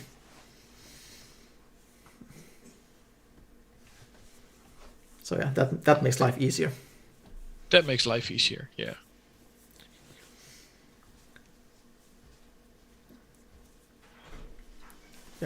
But then again, if we compare those two, or let's say Zapco and Helix, that they have the rear fill and center channel possibilities. I don't have any experience of those, though I have heard differential rear fill in action.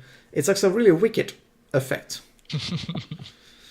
But I'm not sure would I use it in a competition. Me personally, I wouldn't. Yeah. But for the new car, I am planning on doing rear speakers. I never did rear speakers in any of my cars, but for this one, I am planning on doing rears. Just to have them. If people want to hear them during a demo, then I'll put on a different preset with the rears more there, so to speak. And it's nice that they have the option. Also with the virtual mixer. Yes, they have. Together with the other mixer, you can do a lot of magic with that. Especially on OEM integration level, where you've got some different signals and you need to know, okay, is this signal going to be the right signal for that channel? For that channel, or for the thing I want to amplify. Because, for instance, if we talk about really bad loudspeaker systems, OEM, Range Rover is one of the worst sound systems for a car of that level, that price range. It's really, really bad. Because what they essentially did was they took a three-way and said, we need something cheaper. Let's take out the mid-range, but let's not do anything about the active filters in the amplifier. Let's just take out the components, but let's not do anything about it. So you actually have a tweeter, you have a bass, but the mid-range is gone. So it's just like a really high-level loudness thing. Yeah. It's really bad, and the signal isn't there. So when you make an upgrade, you have to add up and then see if you can increase the mid-range and then split it out into separates again, whether it be a two-way or a three-way.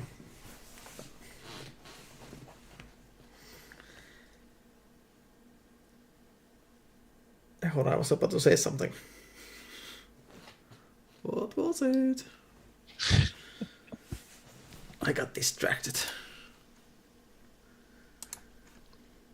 Oh yeah, actually, one of my friends, you might also know him, the Stefan Geltel, a German Brux team guy. He had Honda Civic in the last Eurofinals. He was my judge partner too. Ah, okay. We just your car. Oh yeah, we did. I'm not sure. I forgot. I'm sorry. It was me who got your little panel. This is loose. Yeah, I know. You pointed out the right things. Well, that's the goal. Yeah, that's the goal. Yeah, so like he now changed for Volvo V70, V90, and he actually took a Brox Matrix ML1 tweeter and put that in a CNC machine. The tweeter. Ooh, nice. So he took a bit off from the frame, so he could install that tweeter in the OEM location of that Borat Wilkins center tweeter. And he used that one. And he said he had really good center image. Cool. But I think he used the real center feature in the Helix Ultra, I guess he has. Okay. I gotta ask more about that. Yeah, putting almost a 1,000 euro tweeter in a CNC machine is like, balls of steel. Yep. Balls of stainless steel. Probably CNC too. Yeah. Not maybe one of the first things that I had in my mind. Oh, but I mean, if you need to, you need to. Yeah. And maybe the worst thing I need to do with my ELAC tweeters, the AMTs, I got a new pair. That's always a pain in the ass to get them. But yeah, I managed to get them. But then, of course, because it's squared, and I want to make it round, the front plate, so that I'm able to fix it, like in a way that it doesn't break the 4 centimeter rule. So you could just put them in the CNC, no problem. Yeah, the thing I did was actually I had to slide it off, and of course it's iron, it's steel. So the magnet is huge. It's all around the body. It's just a big magnet. Yeah, it's gonna be one big mess. Yeah, and I had to like slide it off. Of course, then protect the ribbon, so it doesn't get any dust, dirt, especially metal dirt. Yeah. So I had to figure and put that aside in a safe place. Then just to take the angle grinder and take the corners out, and then make it round. So I succeeded there. I did it the last time I had the tweeters. I had to do the same thing. I actually had the whole tweeter in whole when I did it. I just took the painter's tape, put that on the ribbon area, that it doesn't get any dirt, and then with short greens, I took the corners off and smoothed it round, because I wouldn't like to heat it too much. No, makes sense. That makes sense. Yeah, that's like really. Yeah, because one mistake. One mistake and I'm in trouble. Because you can't find those tweeters anywhere. It's almost impossible to get them. Then you've got a very nice center tweeter ribbon. Center ribbon tweeter. Yeah. You should like this time. thinking. Yeah, like this time I actually bought a pair of shelf speakers. Used ones. It's actually a prime condition pair. With the piano black surface. And it was all... It looked like new. And what was like $4.90. The price for that pair. Okay, give it to me. So, as a new, that kind of pair is about 1,200. Yeah, that's what I was thinking. Yeah. It's cheaper to buy a whole speaker than to buy the drivers separate. I know the price for the drivers, because I've got them once. But even that was a little bit a pain in the ass. Because of course I contacted the import dealer. He said, okay, he will ask that I would get a pair as a spare part. It should not be a problem. But Elac is not willing to give them away for car audio use. So we made a little deal with the import dealer guy, and he said, okay, just let's wait a couple of weeks and then order it again and tell them that, for example, a kid broke the ribbon and so on. Then I got it. Like, which kids?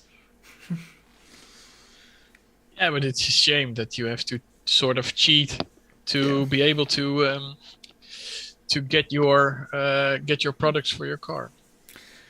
Yeah, and because as been proved, they worked amazingly. Yeah. 1 Euro vice champion, 2-time Finnish champion with the same tweeters.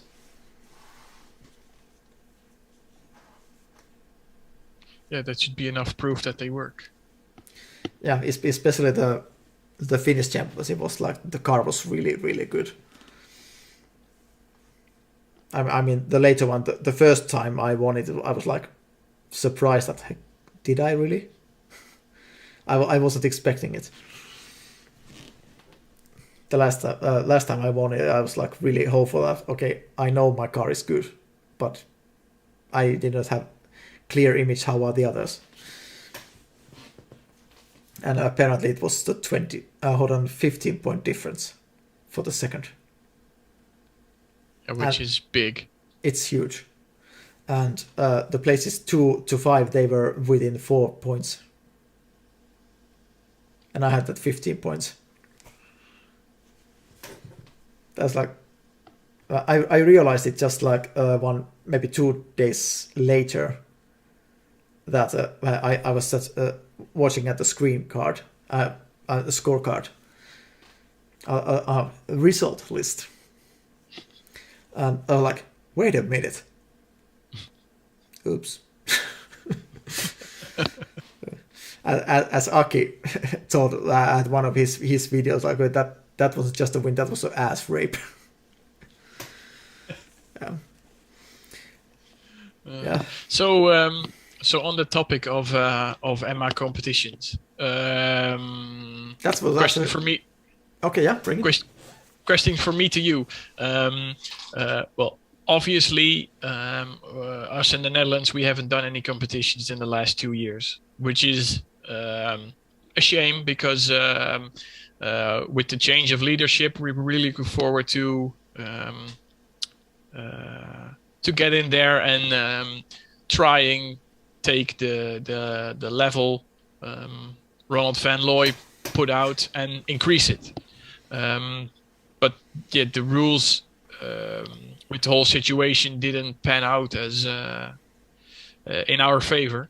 But how did Finland overcome that? Because yeah, you were in the same situation as that we were, maybe less. But I'm curious to know how you guys did overcome that situation. We've had 2 full seasons. Yeah. The first one, the first season, like 2020, was of course we had to cancel 1 or 2. We had to cancel 2 competitions. The first one and then one somewhere in the middle. But all the others we were able to manage. And of course, the start of the season went. It might have been end of June or something like that, or maybe beginning of July when we had the first competitions. But the later season was quite normal. I think there wasn't any cancellations. Wow. Okay. So, and I also think that Finland is the only country in EMA community who has been able to do all seasons. Yeah. That means we had a problem for the Eurofinals. We have 2 seasons. Yes. that haven't been able to enter the finals. So for this EMMA finals, we have 3 season competitors. Yeah, three first places. Yeah, and that's how we manage it. That we do. Yeah. All the 3 champions from this are allowed to use their places, with exception rule that we are able to change our car between. And if not change the car, and you have been competed in several other categories before this season, you're able to use some of those categories. Of course, your equipment will have to fit there. If you're running a Pioneer ODR, obviously you're not going to go in an entry 3000. No. But technically, if the winner of entry 3000 would have won skilled 4000, he would have done master in this year. Yeah. would be master limited, but going to the Euro finals as skilled. Or is it skilled? I think it's skilled. That's possible. Actually, we have one champion who has at least 2 championships, and all from different.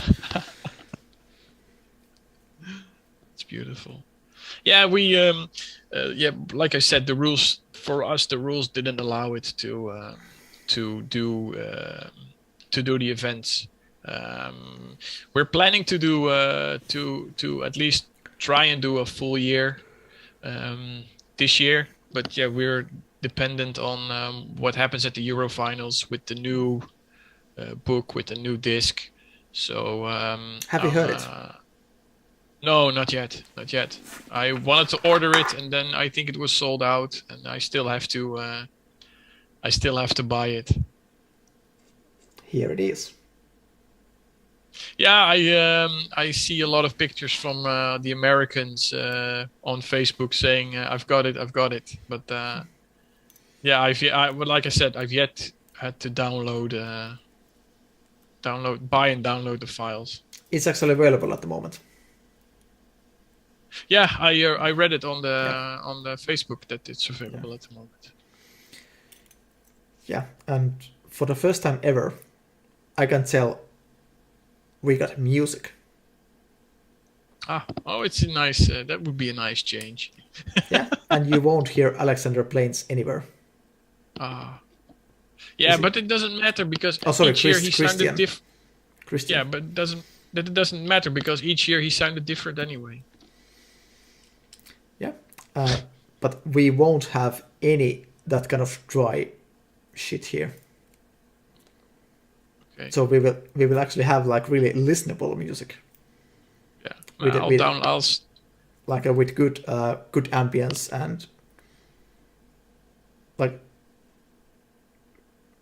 whatever other music. This could be in any other CD almost or album. Okay. Very jazzy, but like in a good way. Okay. Yeah.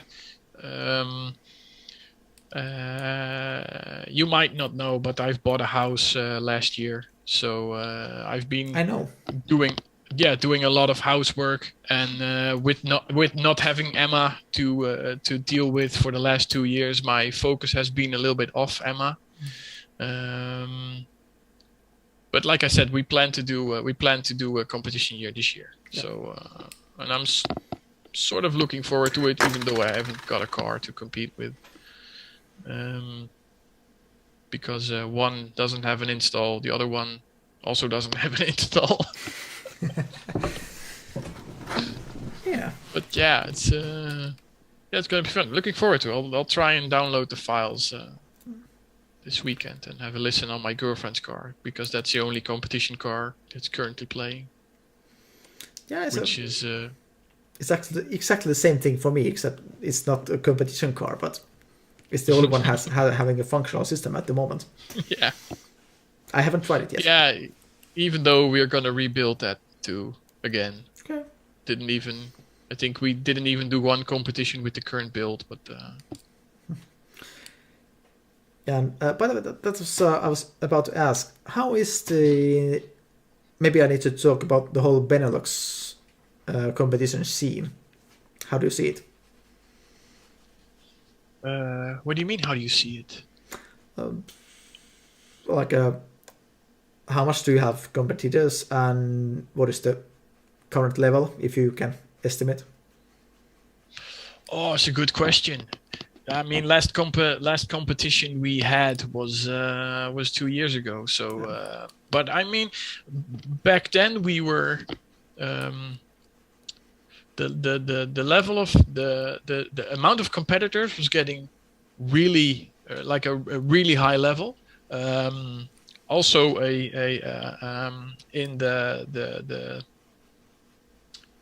past couple of years, a very funny shift happened from the Dutch being normally overly ESPL and ESQL to being more SQ, which was a shock also to Ronald back then, because he was like, "Where's all my ESPL competitors?"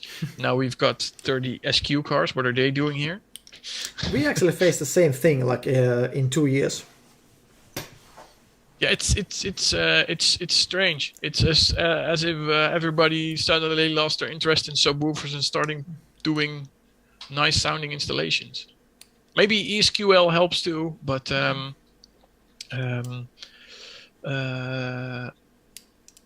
yeah, I think that so we were having for our competitions pretty good numbers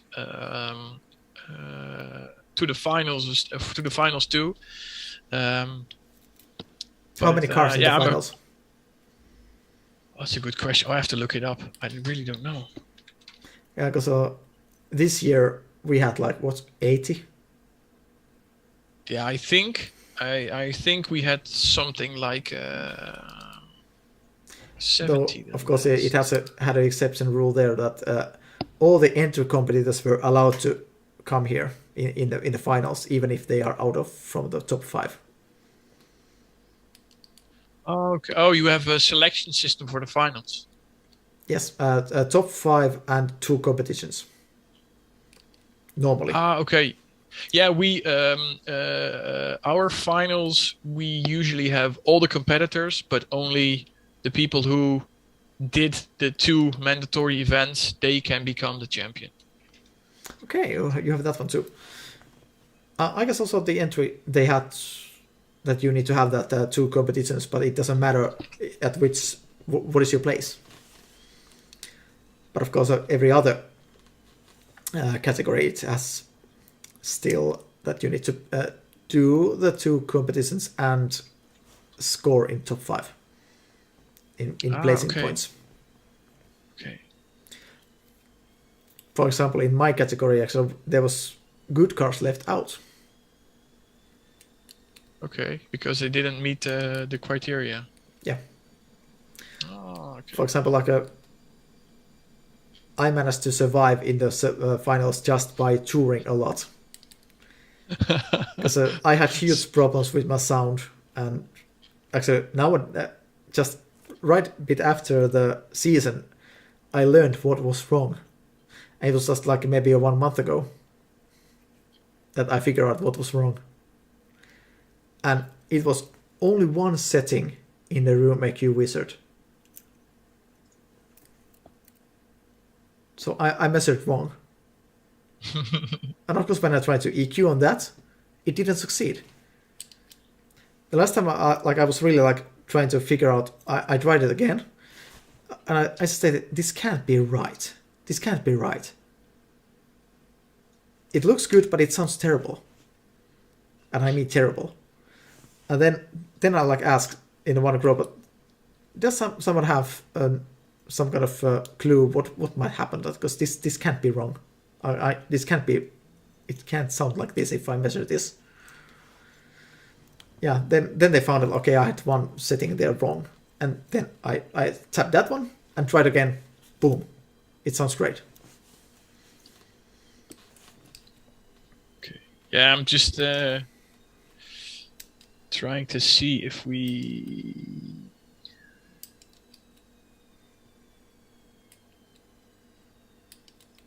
Trying to find. I was just trying to find some competition stuff, but it's on the old website, and we switched to a new website. So we lost all the competition stuff. Okay, too bad. Yeah, I think Angelique must have had it. Must have it on her database, but it's not online at the moment. Okay, that's okay.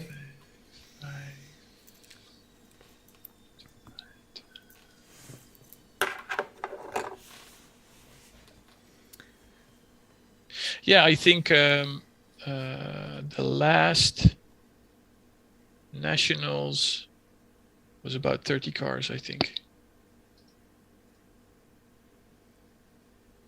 Or was it 2020 or 2019?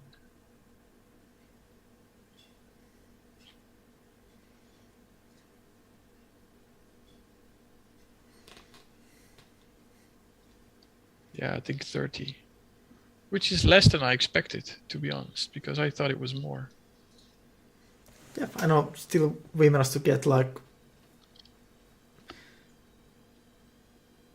at least the last season we had so many like full competitions. Like we had 14, 15 cars. Like in normal competitions, and we had to take spare places. That if we can get all the people here or not. Okay.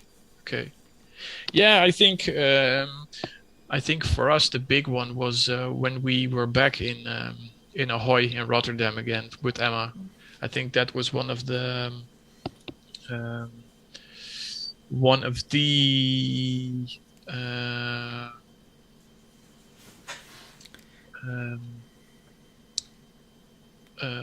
big hits for us, because then we had the international audience and everybody wanted to be back in Ahoy. So that was fun. And I think we plan to do so again if we can get all the right communications rolling again for those events.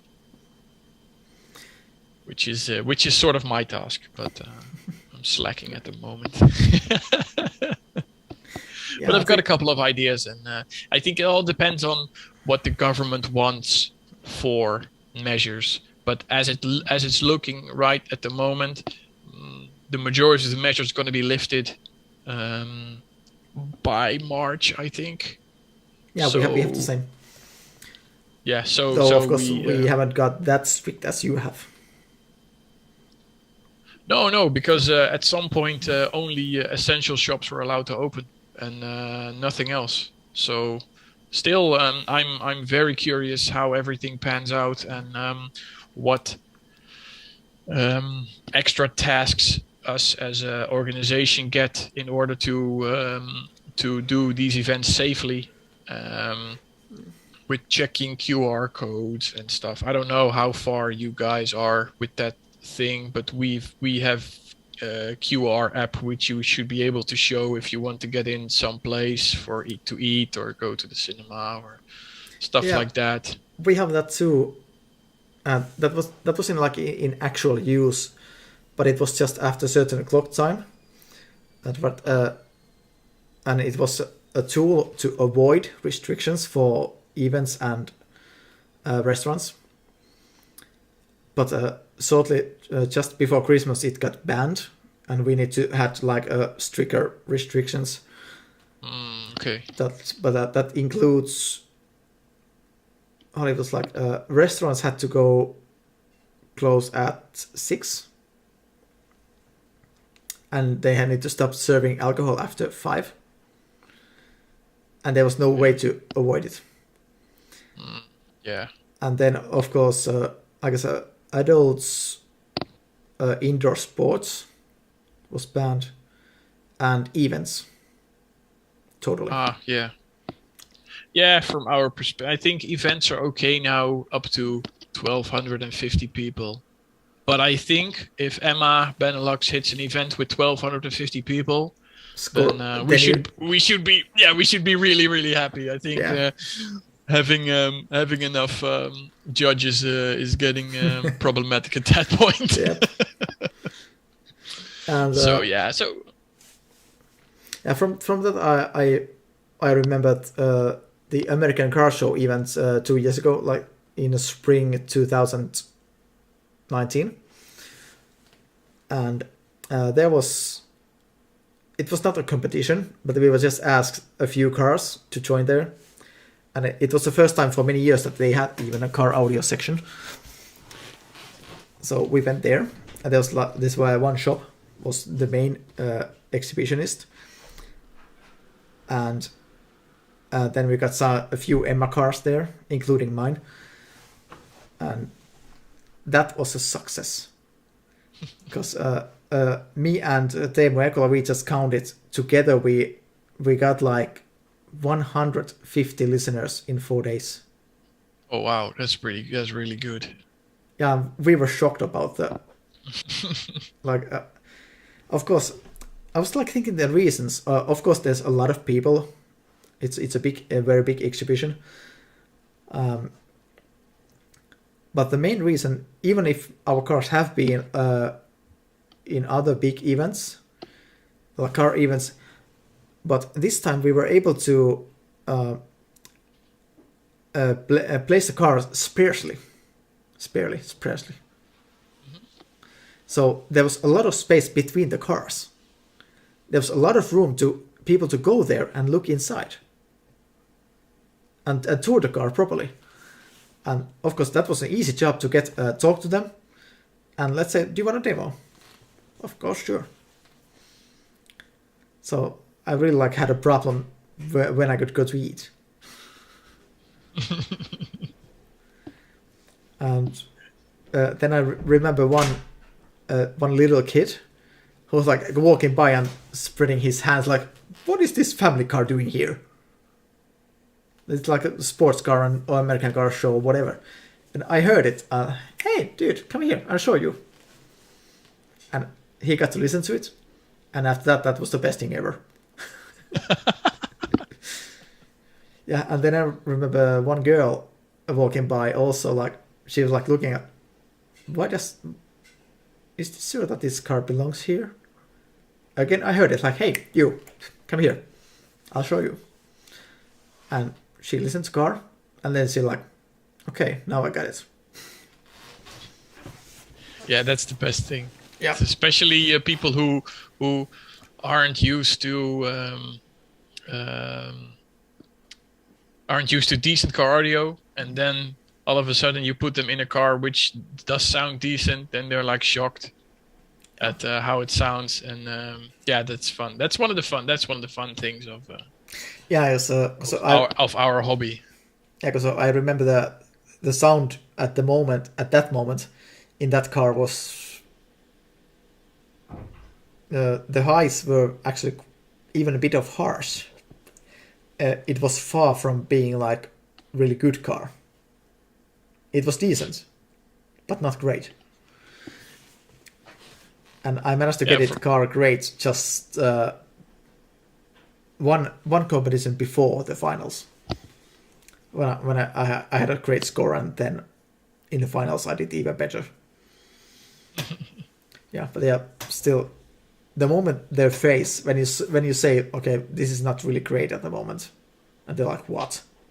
If this is not great, what is? Yeah, well, we'll see when I get there. Yeah, but I think that's the especially if you don't expect it, then it's like a shock to people who don't expect a stage and a voice being in the center, and a voice which almost has the same size as a normal voice, even though they might not pay attention to it directly. It's something that's like, ooh, wow, what's this? Yeah. Where's the speaker in the center of your dashboard? There is none. I was just about to say that. Yeah, that happens quite often. People like trying to watch, like, hey, is there a speaker? No. And then you explain, this is normal stereo music. This is how it should sound like. But of course, it's the miracle is that because you are so close to the soundstage, that if you listen to it at home, you don't pay attention. If you have that little small stereo with narrow speakers. Yeah. It's the same thing, but you don't pay attention. But in a car, because it's like in your face, the effect. Yeah, true. And of course, if the sound is in your face, that's not a good thing, but the effect is in your face. Well, I mean, the sound can be in your face. I It can can remember... but it's a negative thing. I can remember a certain grey Golf Mark 1 from a certain guy from the Netherlands. When I heard it, at some point it was... the bass was like a sort of a slap in the face, but it was really, really good. Mark 1 Golf from Netherlands. Yeah, grey Mark 1 Golf from... You might not have heard it. You might miss that. Maybe... Yeah, it was Tony's. Okay. But it was... I don't know if he's watching, but it's something I bring up when talking to him. I bring it up from time to time that I really like that particular installation. I don't know what he had into the car because it was always a mystery. But because he hit all the speakers, so you don't know if he would be playing 14 speakers or 4 or 2. You don't know. But yeah, that thing sounded really nice. I have 2 cars in my mind that really made effect on me with this mid bass sound bass, like for example, drum bass sound.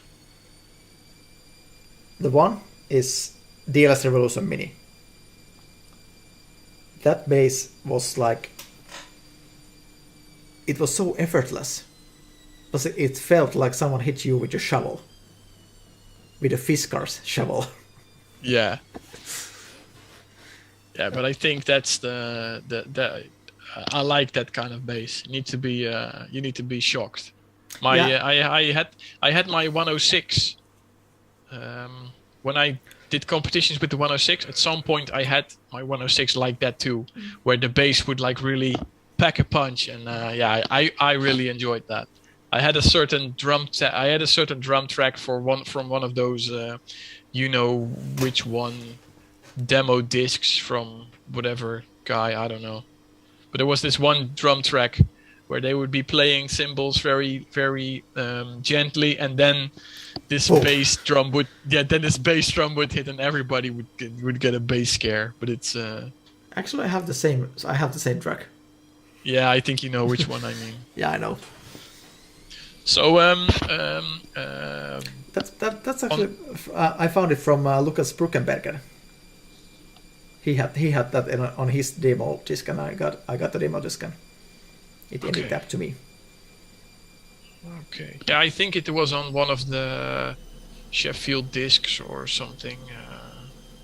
I don't know. I've got them all from a not so legal spot on the internet, but I think it was one of those discs. Yeah. So we were talking about differences in styles of core audio. I sent you a link to something.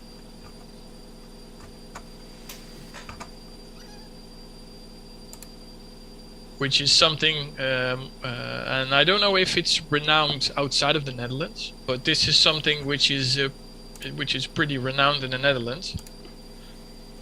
Don't know if you can show it on the YouTube screen. Let's see.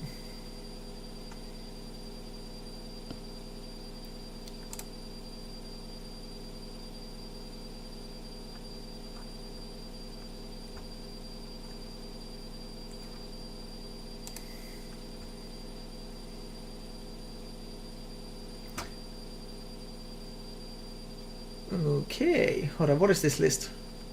Okay, so back in 1999, so we're talking, what is it, 23 years ago. Yeah. My coworker Andre started this platform called Show Your Sound, which is technically a sort of pre-Facebook way of showing people what you are doing to your car.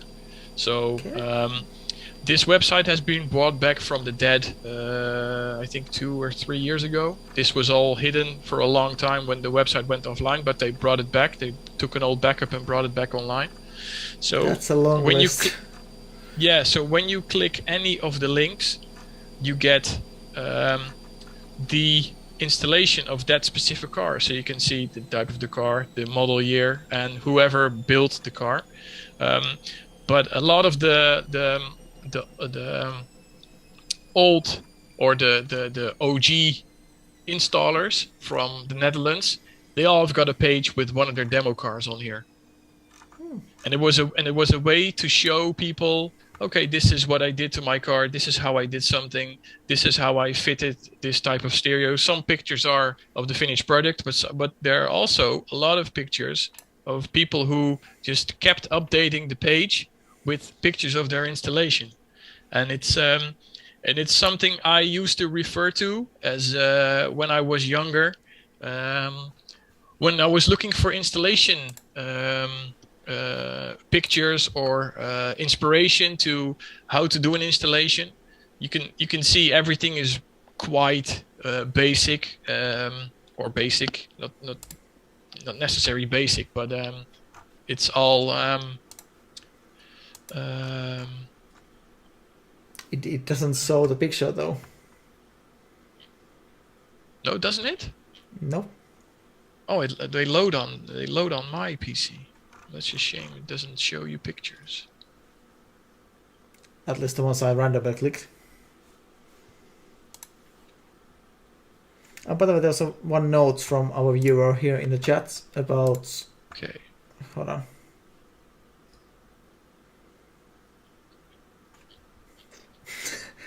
Ville stated that someone's laundry machine is going to fly in a second. Well, it's ours.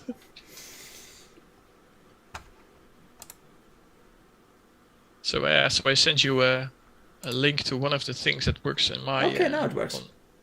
Okay, yeah. So it's I think this Emma is was actually there. Exactly the type of car that I will get my hands on tomorrow. Ah, which one? The link I sent you, or? Yes, the later one. Though yeah, it's not a hatchback, it's a Caprio. Okay. But yeah, this is from 1999 onwards, and this was together with the forum. This was sort of the go-to place when you were doing car audio and you needed inspiration. You would just go through the Show Your Sound database. You could look for a certain brand or a certain type of installation, and then just scroll your way through all the pictures.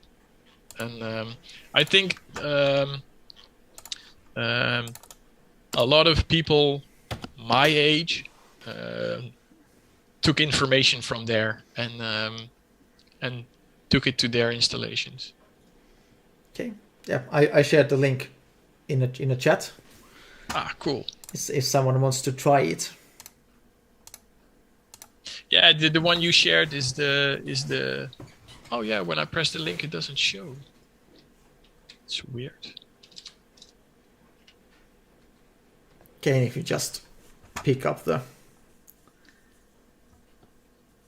random link there, it didn't show it.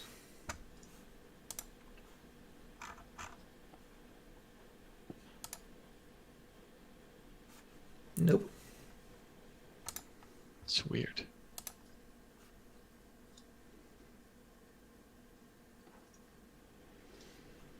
Yeah.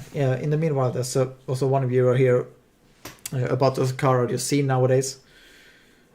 It's that like the real high-end 1-DIN head units are disappearing. Yes. Which well, of is course, just Alpine just published their new F1 package. Yes, but the F1 package, that's not a head unit. No, that's everything. But yeah, it's everything. You cannot buy just a head unit. It's everything. It's kind of shame that you can buy them separately. Yes and no. I mean, I understand. I understand the reason why they did it, but the 1-DIN unit which they sell in the F1 set I think is only a sort of interface to connect the player to the DSP. Yeah, that's what it is. Yeah, because it has the input for the player, and I think it has another USB input, but it doesn't have FM or DAB or any other features that a normal end user would like in its one DIN head unit. Plus, I think it only communicates with the DSP, and that's it. So well, that's always has been the style of Alpine. Yeah, that's true. I mean, the F1s also had that. Especially, I think, was it the Generation 2 F1, which had the dedicated DSP? Yes. The Generation 1, you was able to operate it separately. Yeah, because they had the optical. Yes, it was CDA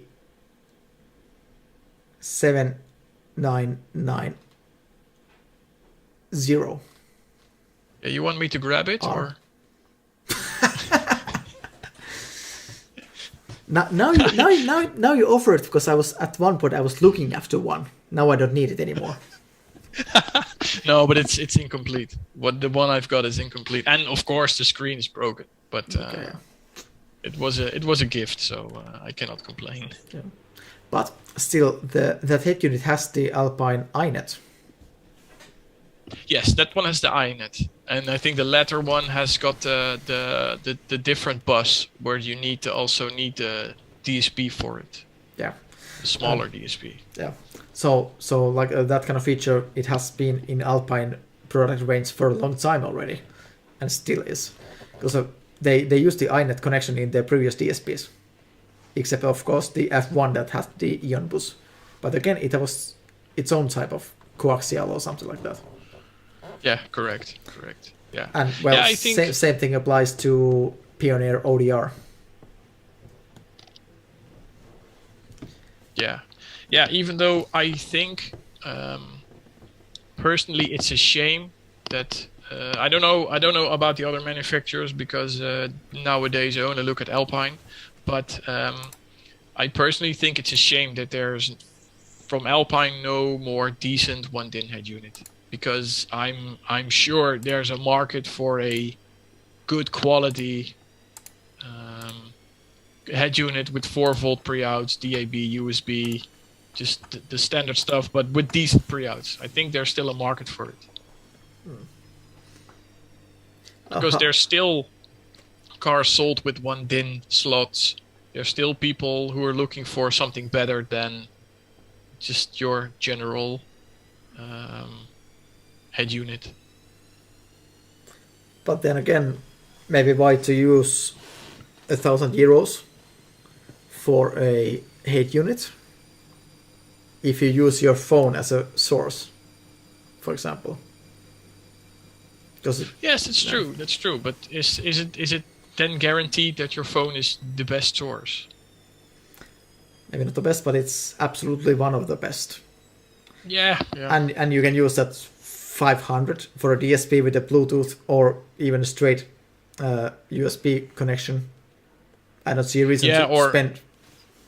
Yeah, or a DAC and a Toslink connection or something like that. Yeah, that's true. That's true. Or then, like nowadays, you can find a specific digital audio players that you can connect with coaxial and use the USB to charge them, like FIO, yes, eBasso. Yeah, true. Yeah, but still, you don't have the steering wheel interface and stuff like that. You still have to move your hand to a different platform, and to the and us enthusiasts, we don't care. But yeah, I think there's still. Actually, at the moment, I'm missing a volume knob. Because I was thinking, like, okay, I can use the I have the Wi-Fi control that I can use my tablet. It has the volume control with a 0.5 dB steps, but I need to change the application in the tablet to switch the songs or tune the volume. And I was so hopeful for the conductor that it could work with the Wi-Fi control, but no. Neither with the director. But the URC at 0.3 would work, but it's damn ugly. Yeah. For an enthusiast. And of course, and also I faced another problem. If I want to use the Wi-Fi control, I'm not able to use mobile data-based streaming software. Yeah, I can't run them simultaneously. Yeah, so technically you need 2 tablets, one to do the volume control and one to do the songs. Yeah, but Auditech Fisher has answered my need, and they have the Bluetooth HD. Yes. As of a few weeks ago, they now offered the HD card. Yeah. And I wouldn't use it for streaming because I can still run my USB because Brux DSP has 2 slots. Ah, smart. And I can use the Bluetooth dongle just to tune and use the use the tablet application for if I want to switch between sources or presets, or just for example in a competition I can use straight volume, but in a daily basis I want to use a knob to tune my volume. So I could buy the card and then buy the conductor, and it should work. It should work. Also, that's one of the reasons to take a Brux DSP for the 2 hex slots. Yeah. Yeah,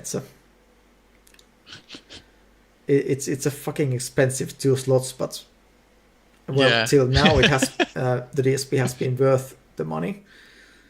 But but you don't forget, it might be expensive 2 slots, but you also get a T-shirt. So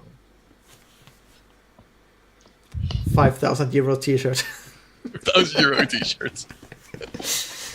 Well, of course we both know I didn't pay that much. Fortunately. Yeah. No, I only held, I think, 2 of them, 2 of the Brux DSPs. We only sold 2, but they are very, very nice. They look very nice. It's a shame they're so big because I just cannot fit them in my car. Yeah, I know that. Even in a station wagon that I have a huge problem to find a place for them. Yeah, and space shouldn't be an issue for you. Yeah, but it's of course because you always need to. This is a really good hint for our viewers too. When you install your equipment, always notice the cable connectors and the cable routing, because you need to figure out those. Even if you can fit the devices, but make sure there's space for healthy curves of the cables. Yeah, especially if you have decent RCA connectors, they can be quite big, and then sizes which are shown on the manufacturer websites are nice, but sometimes they end up being 20 centimeters bigger because of your connections of the cables. Yeah, that's true. Yeah, that's something. But that's didn't Car Audio Fabrication did a whole video on installation planning? Yes, it did. Yeah, and I think they also mentioned something like this. And otherwise, we're going to mention it. If you're planning an installation, take your cables into account, because guilty as charged for not taking cables into account. Yeah, that's why you can say it. You have some experience. I also remember Peter from PS Sound, he also made. But he tends to put the RCA connectors in the devices once he's looking for the location. Yeah, I think that's the best way. If you have separate RCAs, slot them in, then you have something to work with. Then you know what space you need to reserve for your product. Actually, I have a pair of a couple of pairs of RCA cables that I wouldn't be able to fit in any device that has those white and red blocks that are close to each other, like in head units. I'm not able to mount them there. They are so big, and I think that long connectors, no chance. No, I think that's. But I think that happens often with a lot of connectors, that they are either very close or they can hit, which for low-level application that isn't really a problem. It only gets a serious issue when you're doing high-level stuff, which is inputted through RCA connectors. For instance, Moscone does that. Then it's a problem if they hit, because then you can get some serious issues if you leave them unisolated. It's true. But yeah, like they're just the physical size is that if you put one, you can't put any other next to it. Yeah. Hold on, you must remember Alpine H700 and 701. Yes. The DSPs. Yes. Mm-hmm. Okay, and then those lockable DLS RCA cables, like HQL. Yes. Pain in the ass, right? Yeah, that's a pain in the ass. Correct. Yeah, I don't have the HQLs, but I think I have some other DLS lockable signal cables. Yeah, they have the same connector in some cheaper line cables. Yeah, I had those, and it was horrible. It was almost impossible to get them off. If you just make it, even with 2 fingers, you make it like a little bit tight, and they will never go off. Yeah, and especially if you need to service something and you need the middle ones to take out. You need to take out the middle ones. Then you might as well take the rest out, because it's not going to work. And still it's difficult. Yeah. They go so tight. So that's why we have it called. They are not lockable. They are stuckable. Stickable. Stickable. Yeah, but there's some sort of common myth that you should not press them in and tighten them up, but you should tighten them up and then press them in and then leave them. But I'm not sure if that's true or not. Either way, it's difficult. Either way, it's difficult, but still, if. I think the later one is like just screw them first and then put it in. I think it's dangerous. Dangerous. You really easily can break it, because you need force a lot. Yeah, but I think the trick is to not over tighten them, but to leave them just as tight so that they fit nicely. Yes, but not. And then tight it slightly. Yeah, but not too much. Yeah, but that too much goes really easily. I know. Even with 2 fingers, you do 1 millimeter too much, and it's never off. Yeah, true. I remember I remember that I once needed a pair of pliers. Hold on. Pliers. Not scissors, but pliers. Let's see if it. Yes, pliers. I need to check how to write it. Yeah, PLIERS. Pliers. I'm surprised that Google Translator knew that. It's not that great with the technical dictionary. Yeah, I know. I'm not an expert on Finnish technical words, so. And as I have to deal with Dutch and French, Belgium dealers, English is often the way to go for me. And at least I can make stuff clear. So.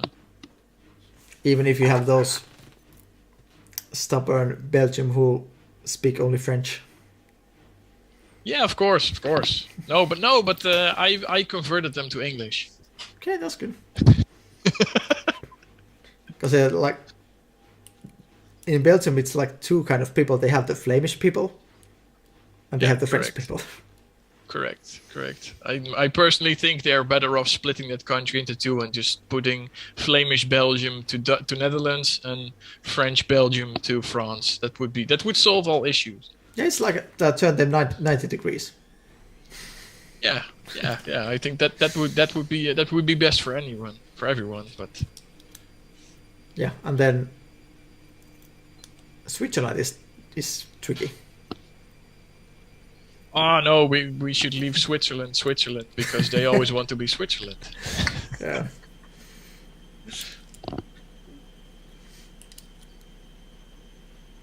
Because well, you live close to Germany. I think you have been there more often than I have.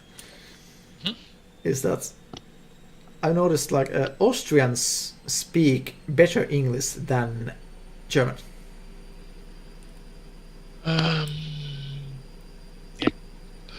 I don't know. I don't know many Austrian people, but just by the experience that I had there.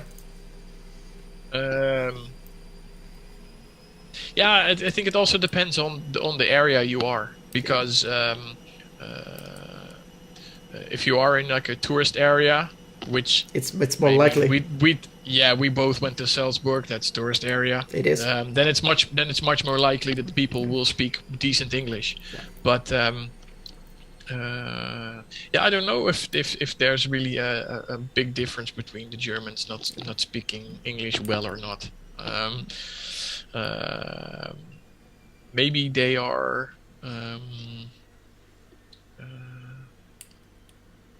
How do you call it? In love with their own language as much as they want to use it for everything, like say also for English movies and stuff. Yeah, I can tell it has been really entertaining to watch The Simpsons with a German dub. Or that was it. Was it A Mentalist? In French. Yeah, they do everything in German, and I mean I understand why. If you like, it's a bit like the Americans. The Americans want everything American as well. So it's a sort of. Yeah, but there's one reason why Finns know English that well, because we don't do it that much. It's true. Because, of course, children's movies, they are always dubbed. But all the other, they are in their original languages with subtitles. Movies, TV series, everything. Yeah, in the Netherlands too. Kids series are in the native language, but if an English series doesn't get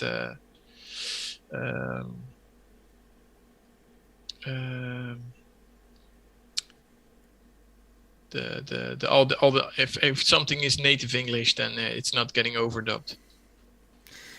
Yeah. So like most often, like the dubbing is made, it's not really great success. Some certain movies it really works. For example, I can come up with Ice Age. The Finnish dub are awesome. Okay. But still, maybe the best I've ever heard. But that Ice Age is also a sort of kids movie, a bit. It is, yeah. So, yeah. But even like then like some kids movies, it's horrible. The dub is horrible. And at some movies, it really works.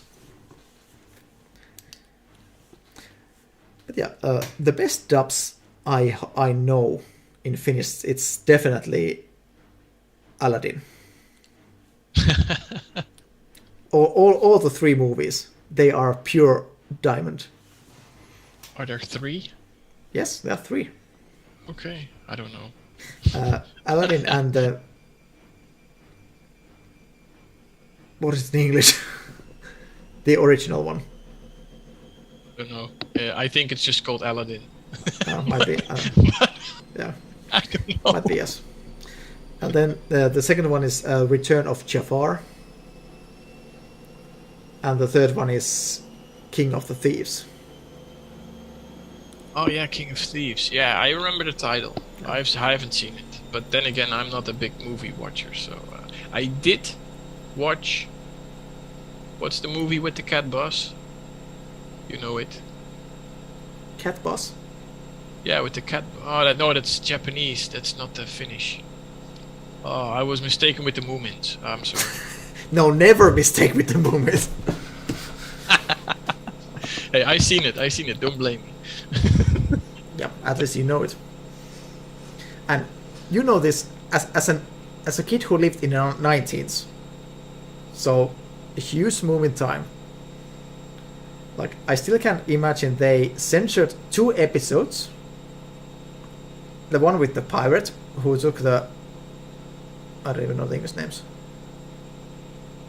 The girl Moomin as a hostage. Yeah. And then the demon who was left out from a tree, they censored those episodes. But they kept the croak. That amount of nightmares as a kid. I know. When I was watching it, I was like, is this what young Finnish children watch? Wow. That thing still haunts me till this day. Seriously. Imagine. I can imagine. Yeah, I like I mean, I grew up with I don't know what the English name for it is, but it's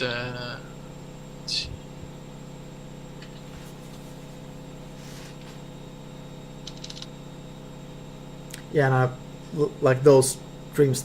They switch from some totally absurd, no sense at all dreams to like real nightmares. like you know, like you have sometimes those dreams that you wake up and then it was just like my subconscious, what the hell? yeah, I know. I think everyone knows this. I don't know if it's still here, but I think 20 or so kilometers from my house, there's this business that trades in trucks, like in like trucks for transport, and they have this Volvo with Moomin special paint on it. Oh. Yeah. It must be imported from Finland, but I was like, hey, I know that's Moomin. I've been told that also British, they like it a lot. Okay. And Japanese are all crazy over it. Yeah, the I cannot recall it being shown in the Netherlands. No, which is a shame because it's I think it's a nice series, but and actually the animation is Japanese. Yeah.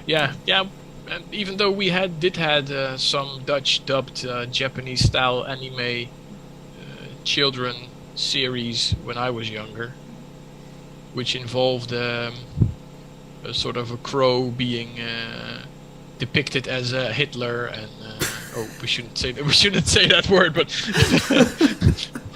yeah, it was a sort of you know what happened in 40-45 stuff like that, yeah. But then packed in a children's series, which back then we didn't find disturbing, and now when I'm an adult I'm like, Alfred J. Kwok. Yeah, that one. That one. Yeah, you should if you watch it when you're younger, you should rewatch it and then you're like, wow, what is this? I did it a few years ago. What's the more? But it's so. I don't know how the intro and outro are in somewhere else, because like we have it, just like children choir singing some really light stuff, and then you watch the content. It doesn't quite match. No, you're right. No, it's a bit out of balance. But then again, slightly. Yeah, but then again, I didn't become a bad person, so it's okay. Yeah, me neither. I hope. Yeah, actually, when you nowadays look at those, like all the movies and TV series you used to watch, Biker Mice from Mars was really cool. Nowadays, not gonna happen. No, it's true. That's true. I didn't know it was also on the TV there. It was on the Dutch TV. Yeah, and also I just had my hands on the comic novel by Don Rosa, The Life and Times of Scrooge McDuck. Mm-hmm. And just by reading that, like, it was like really like, what? It's quite harsh at some points, and even quite violent. And but it was also funny because there was a little bit of adult humor every here and there. So, but if you haven't read it, and if the other people who in the chat are following us haven't read the novel, take it. It's great. I personally haven't read it, so I'll put it on my list to read. Yeah, if you can. I don't read much, but yeah, I should be able to find it. Yeah, otherwise, there's libraries still. They haven't died out yet. So. Yeah, and like still compared to the many other like comic books I've read. Of course, I've read some other Donald Ducks and so on, but that comic novel is different. It's actually, it has that certain amount of adult humor and a lot of like deeper meaning things, even sadness,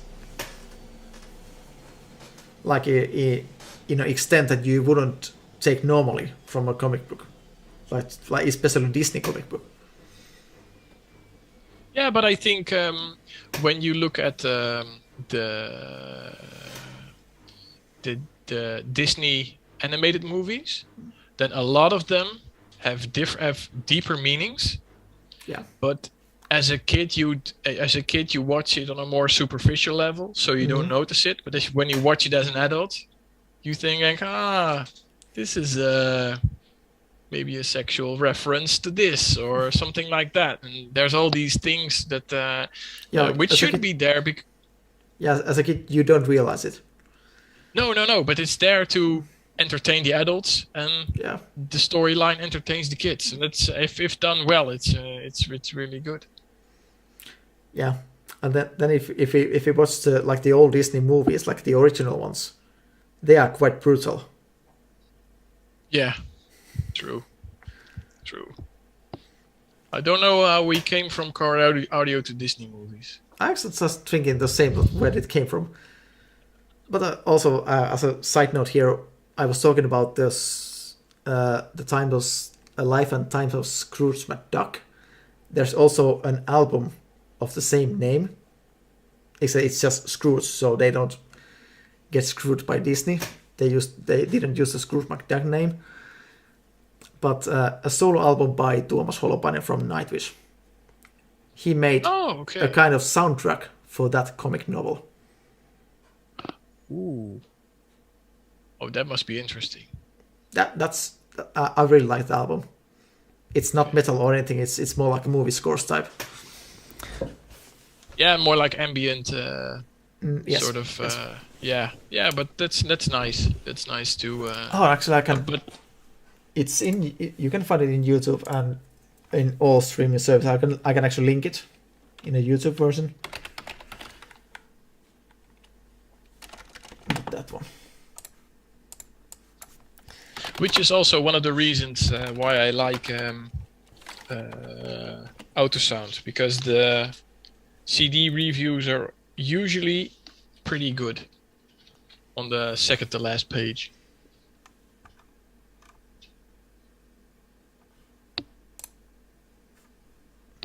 There it is.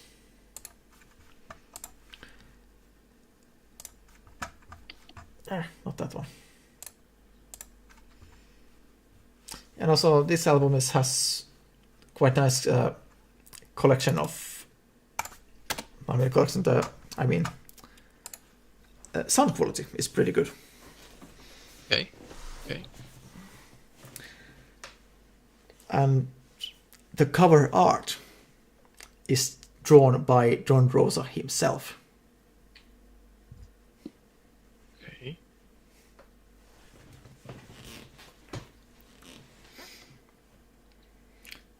If you're looking at it now, it's the cover, because it doesn't show screws from the front.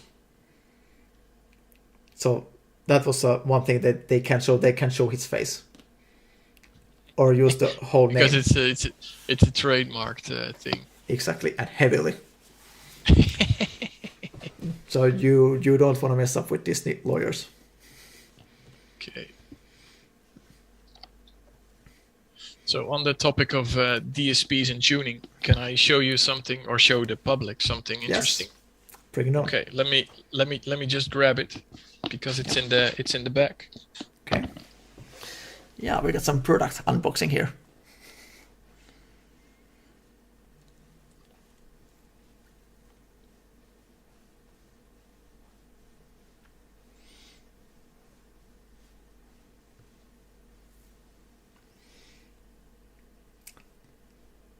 Yeah, we still have like 8 viewers at the moment.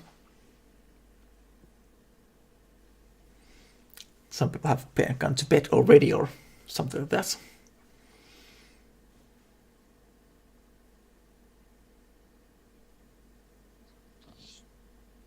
So to anyone who's not convenient, or to anyone who's not known how they did stuff in the old days, this is a... why is it not showing? Oh, wait, the stream is slightly off. This is Alpine 4780 real-time analyzer, which I got as a gift. Let me just... shall I grab the phone so I can show it? Yeah, why not? Let's go in depth on this. So it's still in original packaging.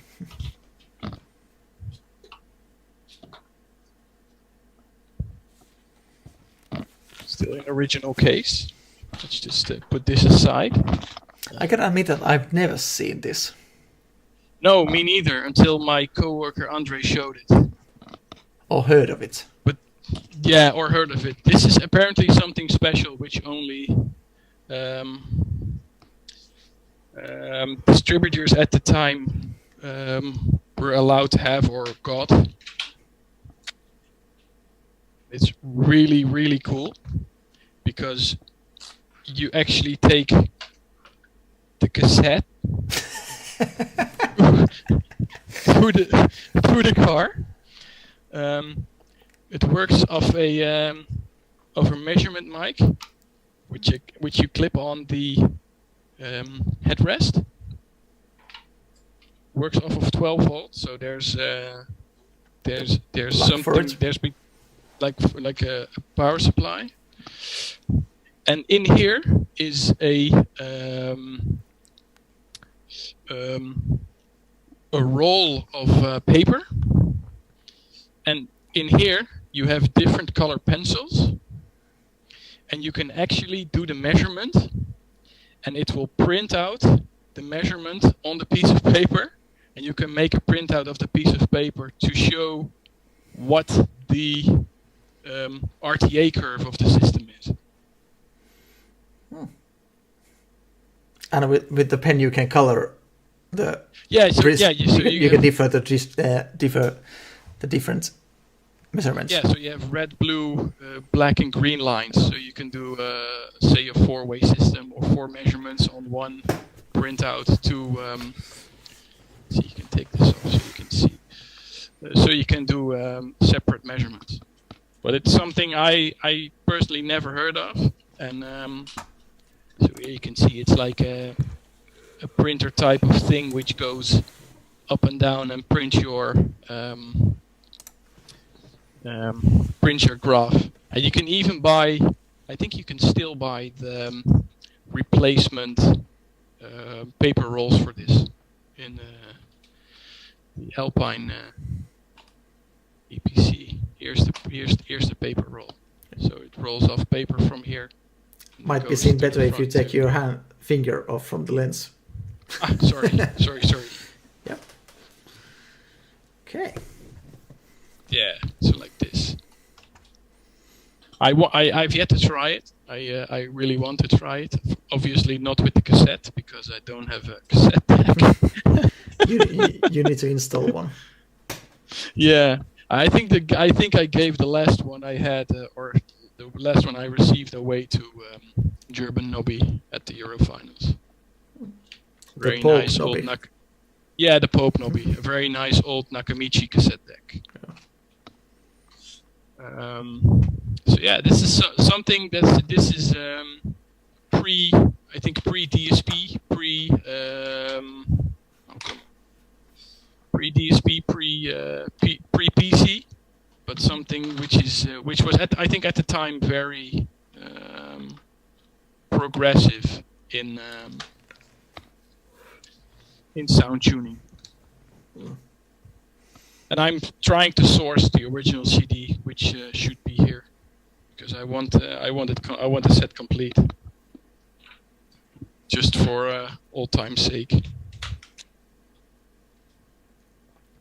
Yeah, and you can take that in a competition and use that as a bonus presentation. Oh, maybe, yeah. It's like, that's a good idea. But then you should have the technically you should have the full F1 system to be able to show off with a cassette player. Cassette player, of course. Of course, I'll ask Alpine if they have an interface for the cassette player.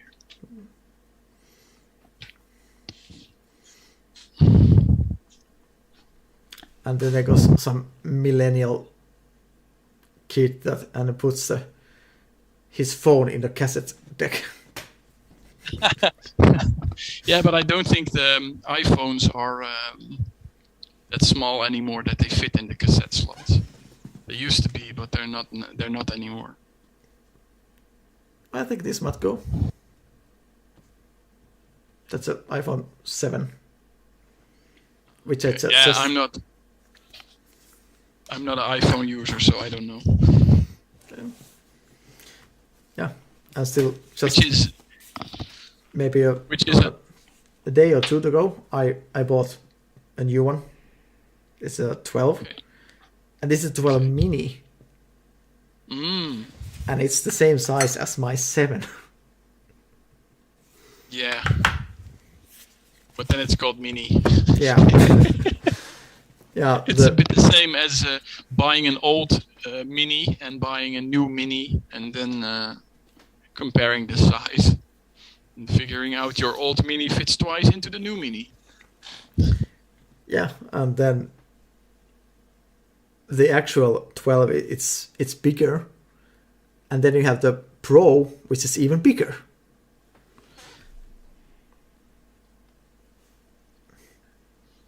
Yeah.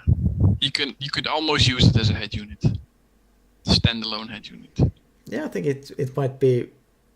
Hold on, the normal 12 or 13 might be actually bigger than an iPad Mini. Wow. I mean the Pro model might be the same size as the Mini is. Wow. It's very close. Yeah, I used to be all following the phone trends and stuff, but I'm not anymore. I still don't get it why people go like taking their sleeping bag in the front of the shop in the midnight when they release a new model. It's a fucking phone. Now I said it. You would. Yeah, but you would be in a sleeping bag in front of the Audiotech Fisher headquarters if they had a new Brax DSP. I wouldn't. No? I wouldn't.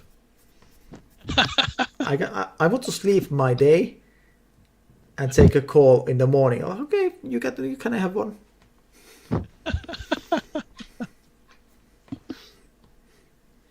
Yeah. Now, this week Alpine released a new generation of multimedia head units. The F905, successor of the F903, and we've almost had dealers in front of the warehouse waiting for them to collect it. I think the last few weeks, every day I'd got calls. When will you receive them? I've sold them already. When will you receive them? It's bizarre. It's bizarre. I don't know how the market in Finland is, but in the Netherlands it's crazy. I think Alpine is quite self-selling brand here. Okay. Yeah, at the moment,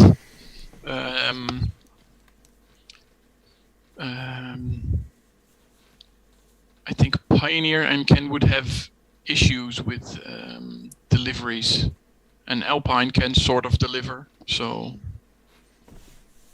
we sell quite a lot.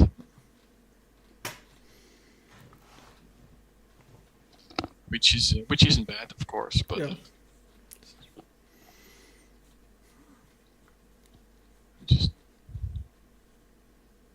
Now there's Juho saying that also, like, well, here people, they actually queue for free buckets.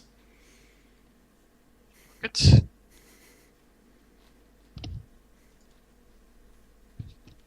Well, it's free. You can get a bucket even if I don't need it. Yeah, but it's free. Yeah. Then we have the saying here that, well, I got it cheap. But do you need it? I don't know, but I got it cheap. Yeah, but that's I think that's a pretty Dutch saying as well. I got it free. A friend of mine from Germany used to do that when he offered me a drink, and I was like, no, I don't want a drink. Yeah, but it's free. And I was like, oh, okay, just give me the drink then. Actually, I'm one of those. If my limit is, I'm on my limit, I don't want it. I won't drink it, even if you buy it. Doesn't matter. Take it someone else who wants. Yeah, but I think it's the matter of, do I need it or do I want it? Or can I take it? Depends on what it is. Yeah, of course. But if you only need one of something or two of something, but the bulk buy is 4, why would you buy 4 if you only need 2? Yeah. Except I mean, that's how. In all kind of that little stuff you need in your garage: bolts, washers, nuts, inserts. Yeah, you should always buy more than what you need. Exactly. But that's different. Yeah, because that's one of the things you can't have too much. Ever. No, but it's like tools. Like you can also never have too many tools. Yeah, that's true. There's always a reason to invest in more tools or workshop. But I think the Finnish are pretty good in investing in workshops. Yeah. Yeah. Though I think actually that I have one of the best equipment workshops. So I don't know that many people who have actually a table router. I know a few. Yeah, I have one, a DIY one waiting to be installed, but I'm still trying to figure out what to do with my garage, so it's difficult at the moment. It's too small.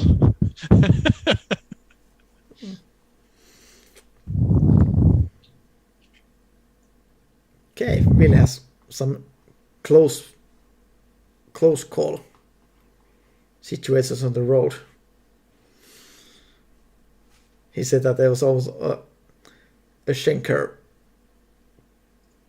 carriage.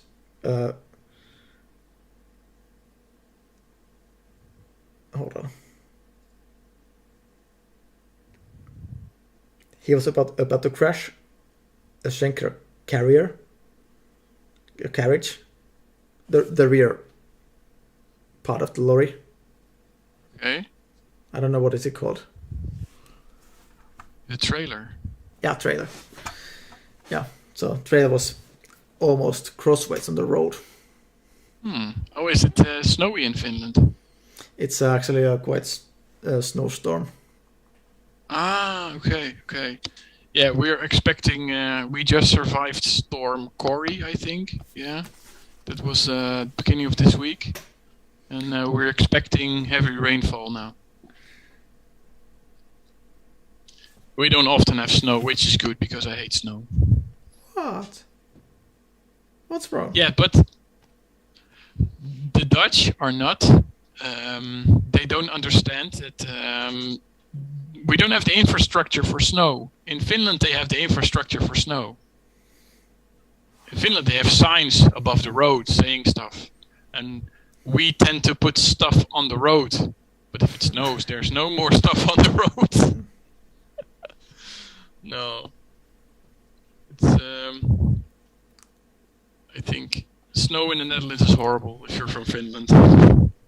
Yeah, and right now I think we got, after this storm, it will continue the whole day tomorrow till the evening.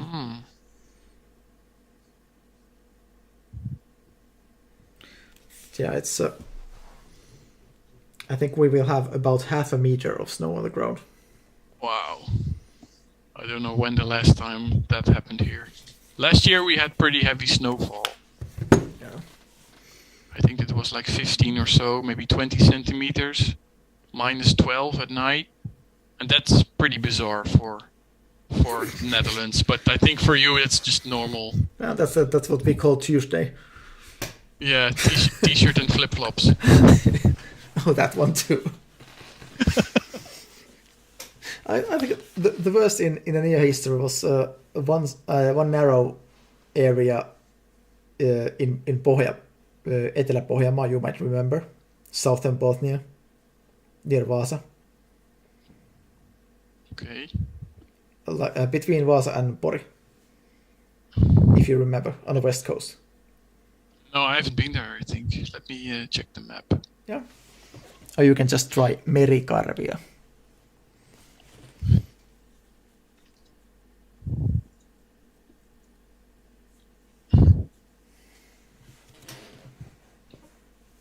I've been to Helsinki and I've been to Turku. That's where I've been. So and I've seen the road in between. Yeah.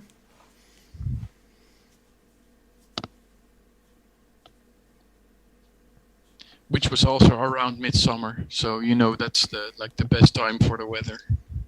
Well, we can discuss about that too. When I was there, it was the best time for the weather. Okay, that's fine. Because a few years ago, at some certain place of Finland, I can't remember where, but the New Year's Eve and the Midsummer Eve was actually cooler. Wow. Okay. And there has been midsummer that we got snow. It's like, was it May, June? June. Yeah, June.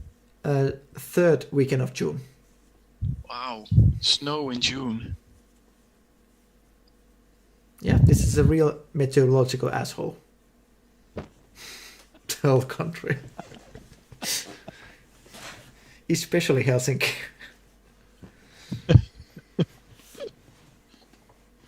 Yeah, I liked Helsinki though. It was good. Good city. It's not that bad. Sometimes I swear that I won't live here, but here I am. Yeah, I am for sure that if I go there again, which I will be in somewhere in the future, that I definitely will be going to what's the bar called? Steam Helsinki? Yeah, Steam Helsinki. Unfortunately, it's not existed anymore. Oh, really? That's a pity. Yeah, because they had like 500 types of gin and tonic, and now I finally like gin and tonic. So I was like, I need to try some. Yeah. Oh, that's a shame. And I realized also that especially Kajan is like a meteorological asshole. Yeah, to be like you can expect anything. But so you've been there probably. Yeah, I know. It was actually the first time I went there was because I knew it was a hot summer day. I knew that they have the specialized on gin, and of course I was curious if they have a house long drink. Because well, it's gin is. Long drinks are based on gin. So do you have one? Unfortunately, we don't have one. But we can make one. And that drink was one of those that you don't tell your dentist.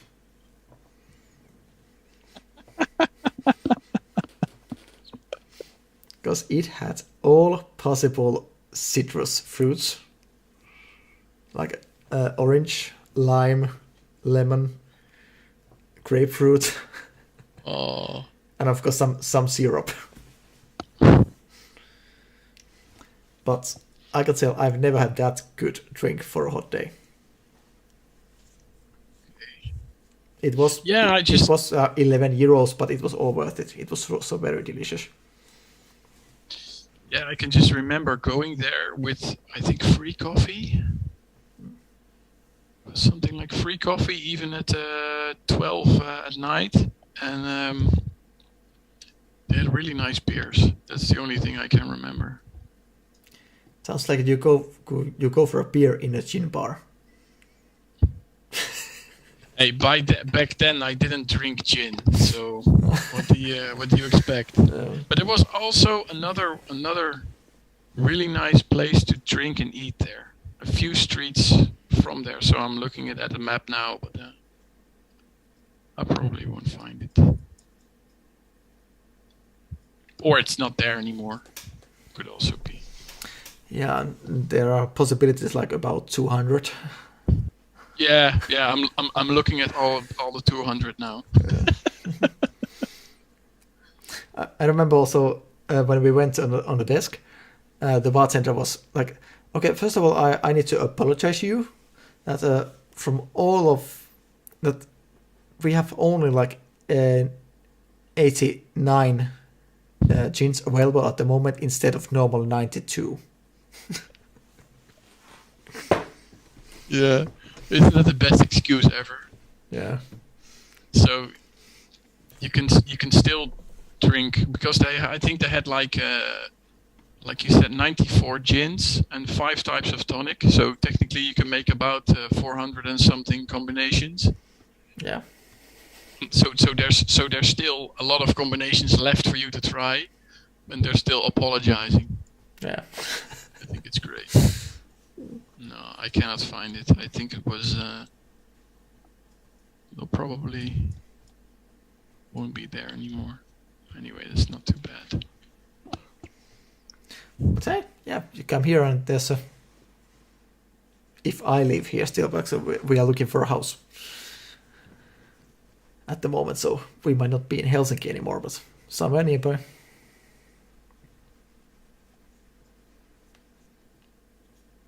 Because like right next to me there's like a really great woods to go jogging and cycling and. Oh, that's nice. Yeah, that's nice. And then just a couple of kilometers on the other direction, there's kind of like Hollywood type of shore boulevard. Nice.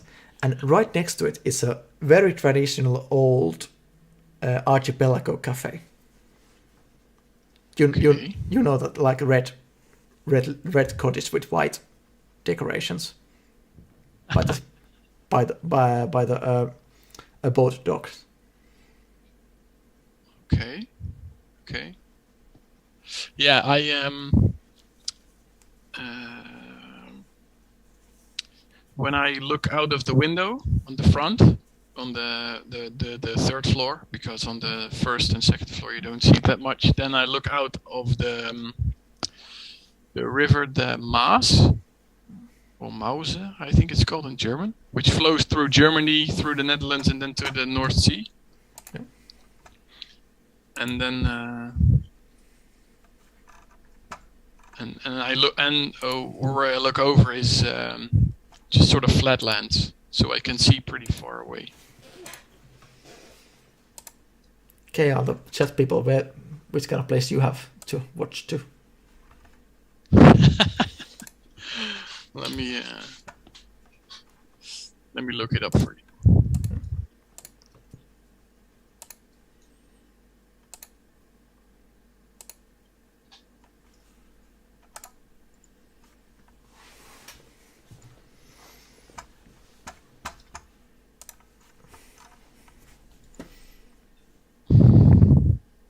Is it like really our chat people are just listening to us talking about the view or weather or gin? Or gin. Yeah, I think if you copy that those cohorts to Google Maps, it shows you where I live or whereabouts. Yeah, now we can always, all the chat people can get here. Okay, where's the coffee? Yeah. Oh, I'll give them coffee, no problem. Okay, guys, you heard it. If you say you've watched the live stream, then no problem. Come round. I've got more than enough space. You can stay, no problem. Okay, it's good that you don't have we have only like 7 at the moment, and not that's about 60 we had in our best days.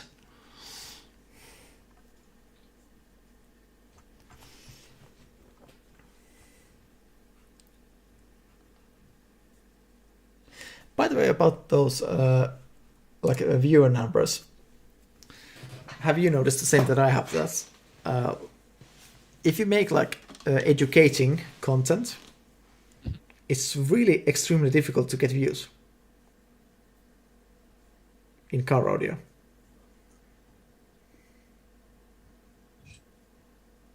Yeah, I think because people might lose focus. Yeah, might be. I mean, we are in a time where everybody wants it all has to be on demand and all has to be quick. Like for instance, TikTok, it's all quick. And then you've got your educational video where you're trying to slowly show people how something works or how you're making something or how you're this. So that's only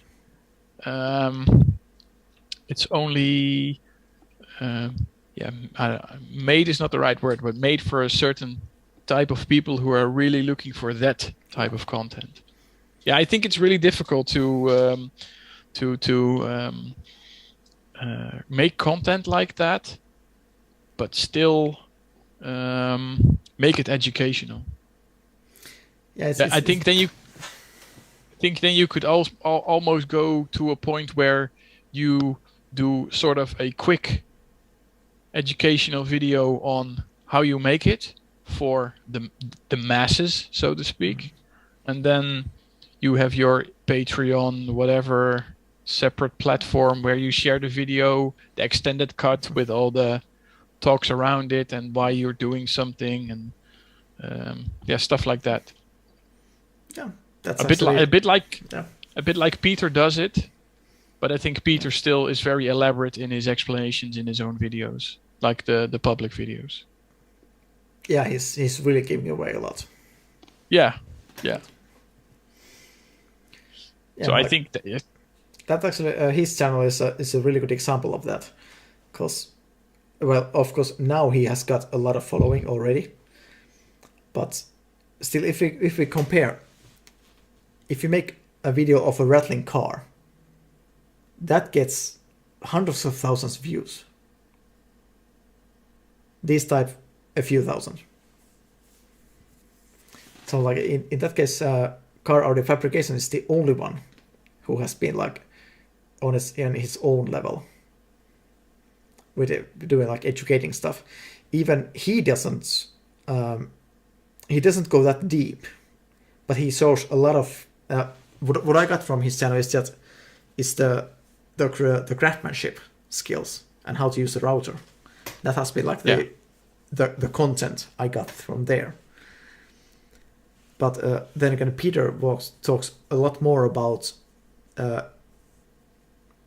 like solutions and what are the benefits of certain solutions and what you do. Even with like heavy modifications. Yeah, I think that's the difference in the sort of style video, where car fabrication shows more of the fabrication. Yeah. Even if it's still at a sort of, it's not superficial. It sometimes goes pretty deep, but it doesn't show everything.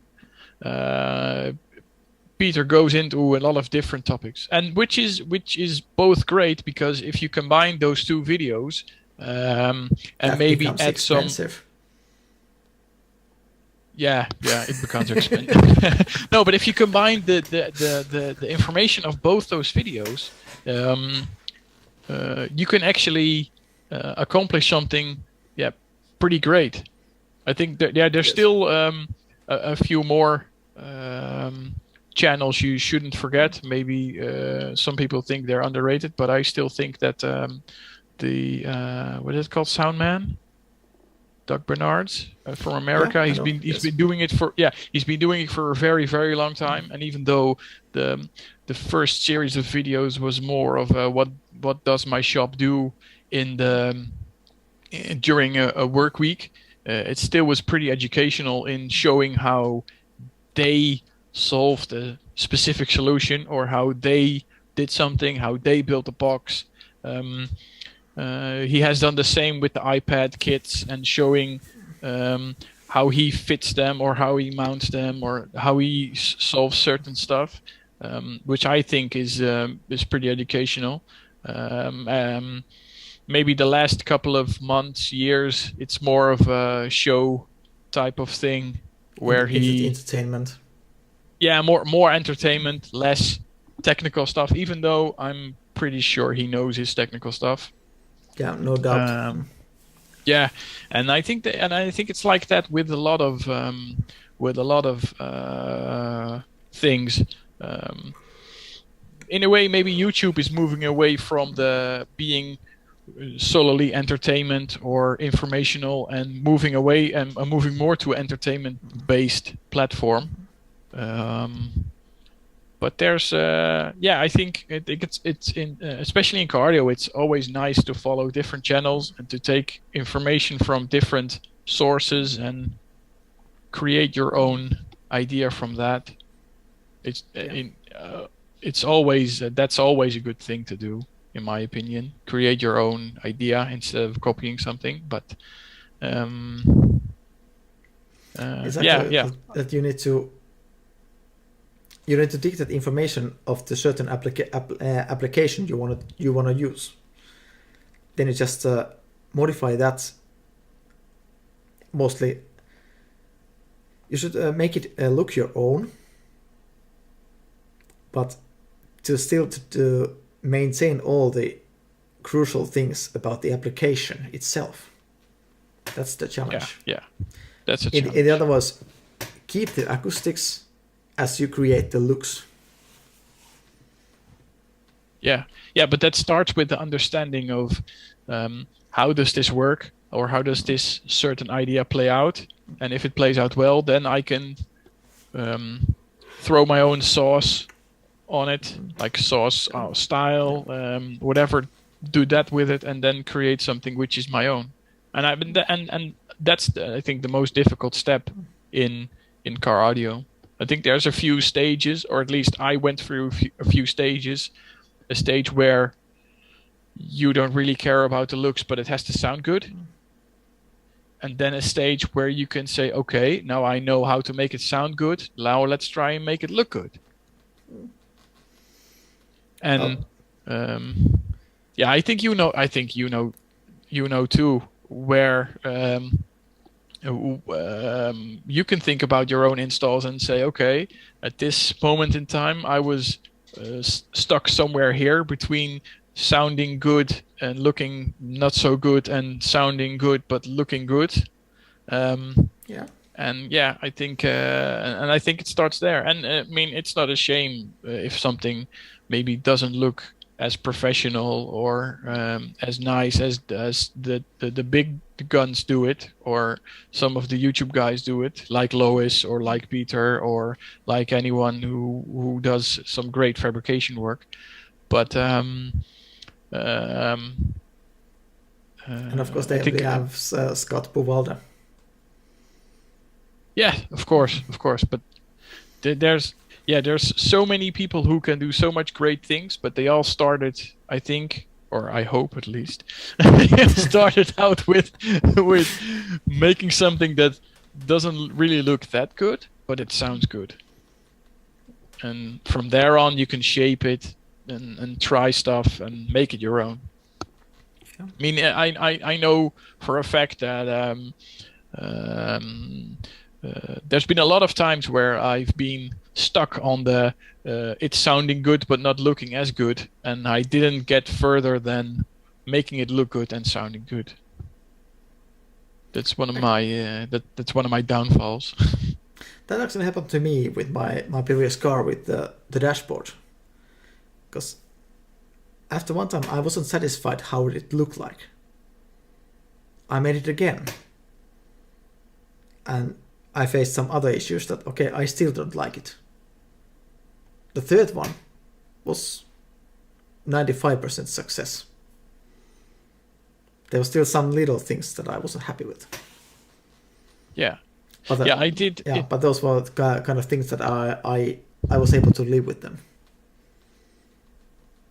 Yeah, in my 106, I think I tried 3 dashboard builds now.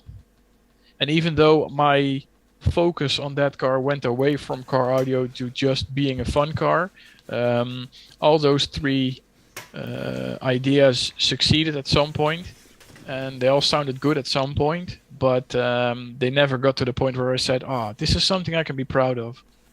I mean, the first one was a Lois style curved enclosures on the dash. The second one was a full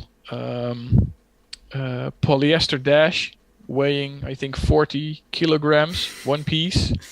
I had to lift it inside the car in one piece, but it sounded great. It had you can ask Tony. It had great mid bass for only, or great bass actually for only a couple of 16 centimeters. I mean.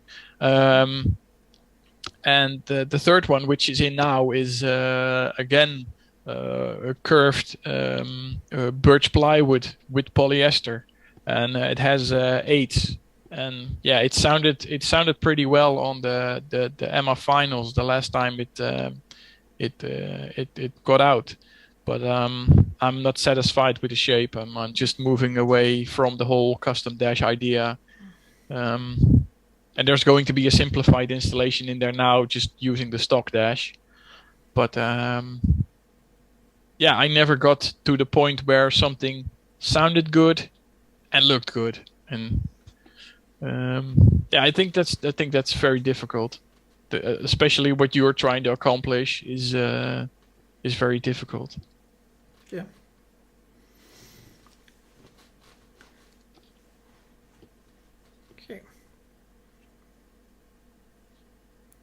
Okay, I think I should start to try thinking of going to bed and so. Yeah, you're yawning for a couple of hours now. It's nice that someone is calculating, because I already lost count. No problem. Yeah. It's 1 a.m. here. Yeah, I know. It's 12 a.m. here, or 10 past 12. Yeah. So thank you very much for having me. Yeah, for sure.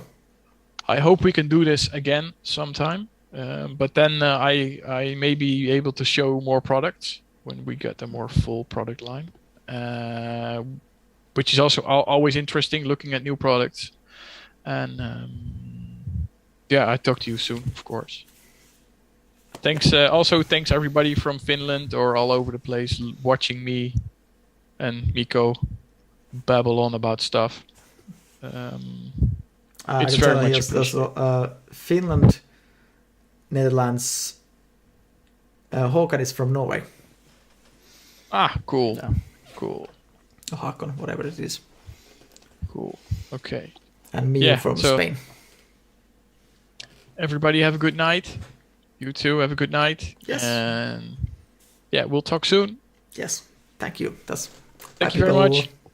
Bye.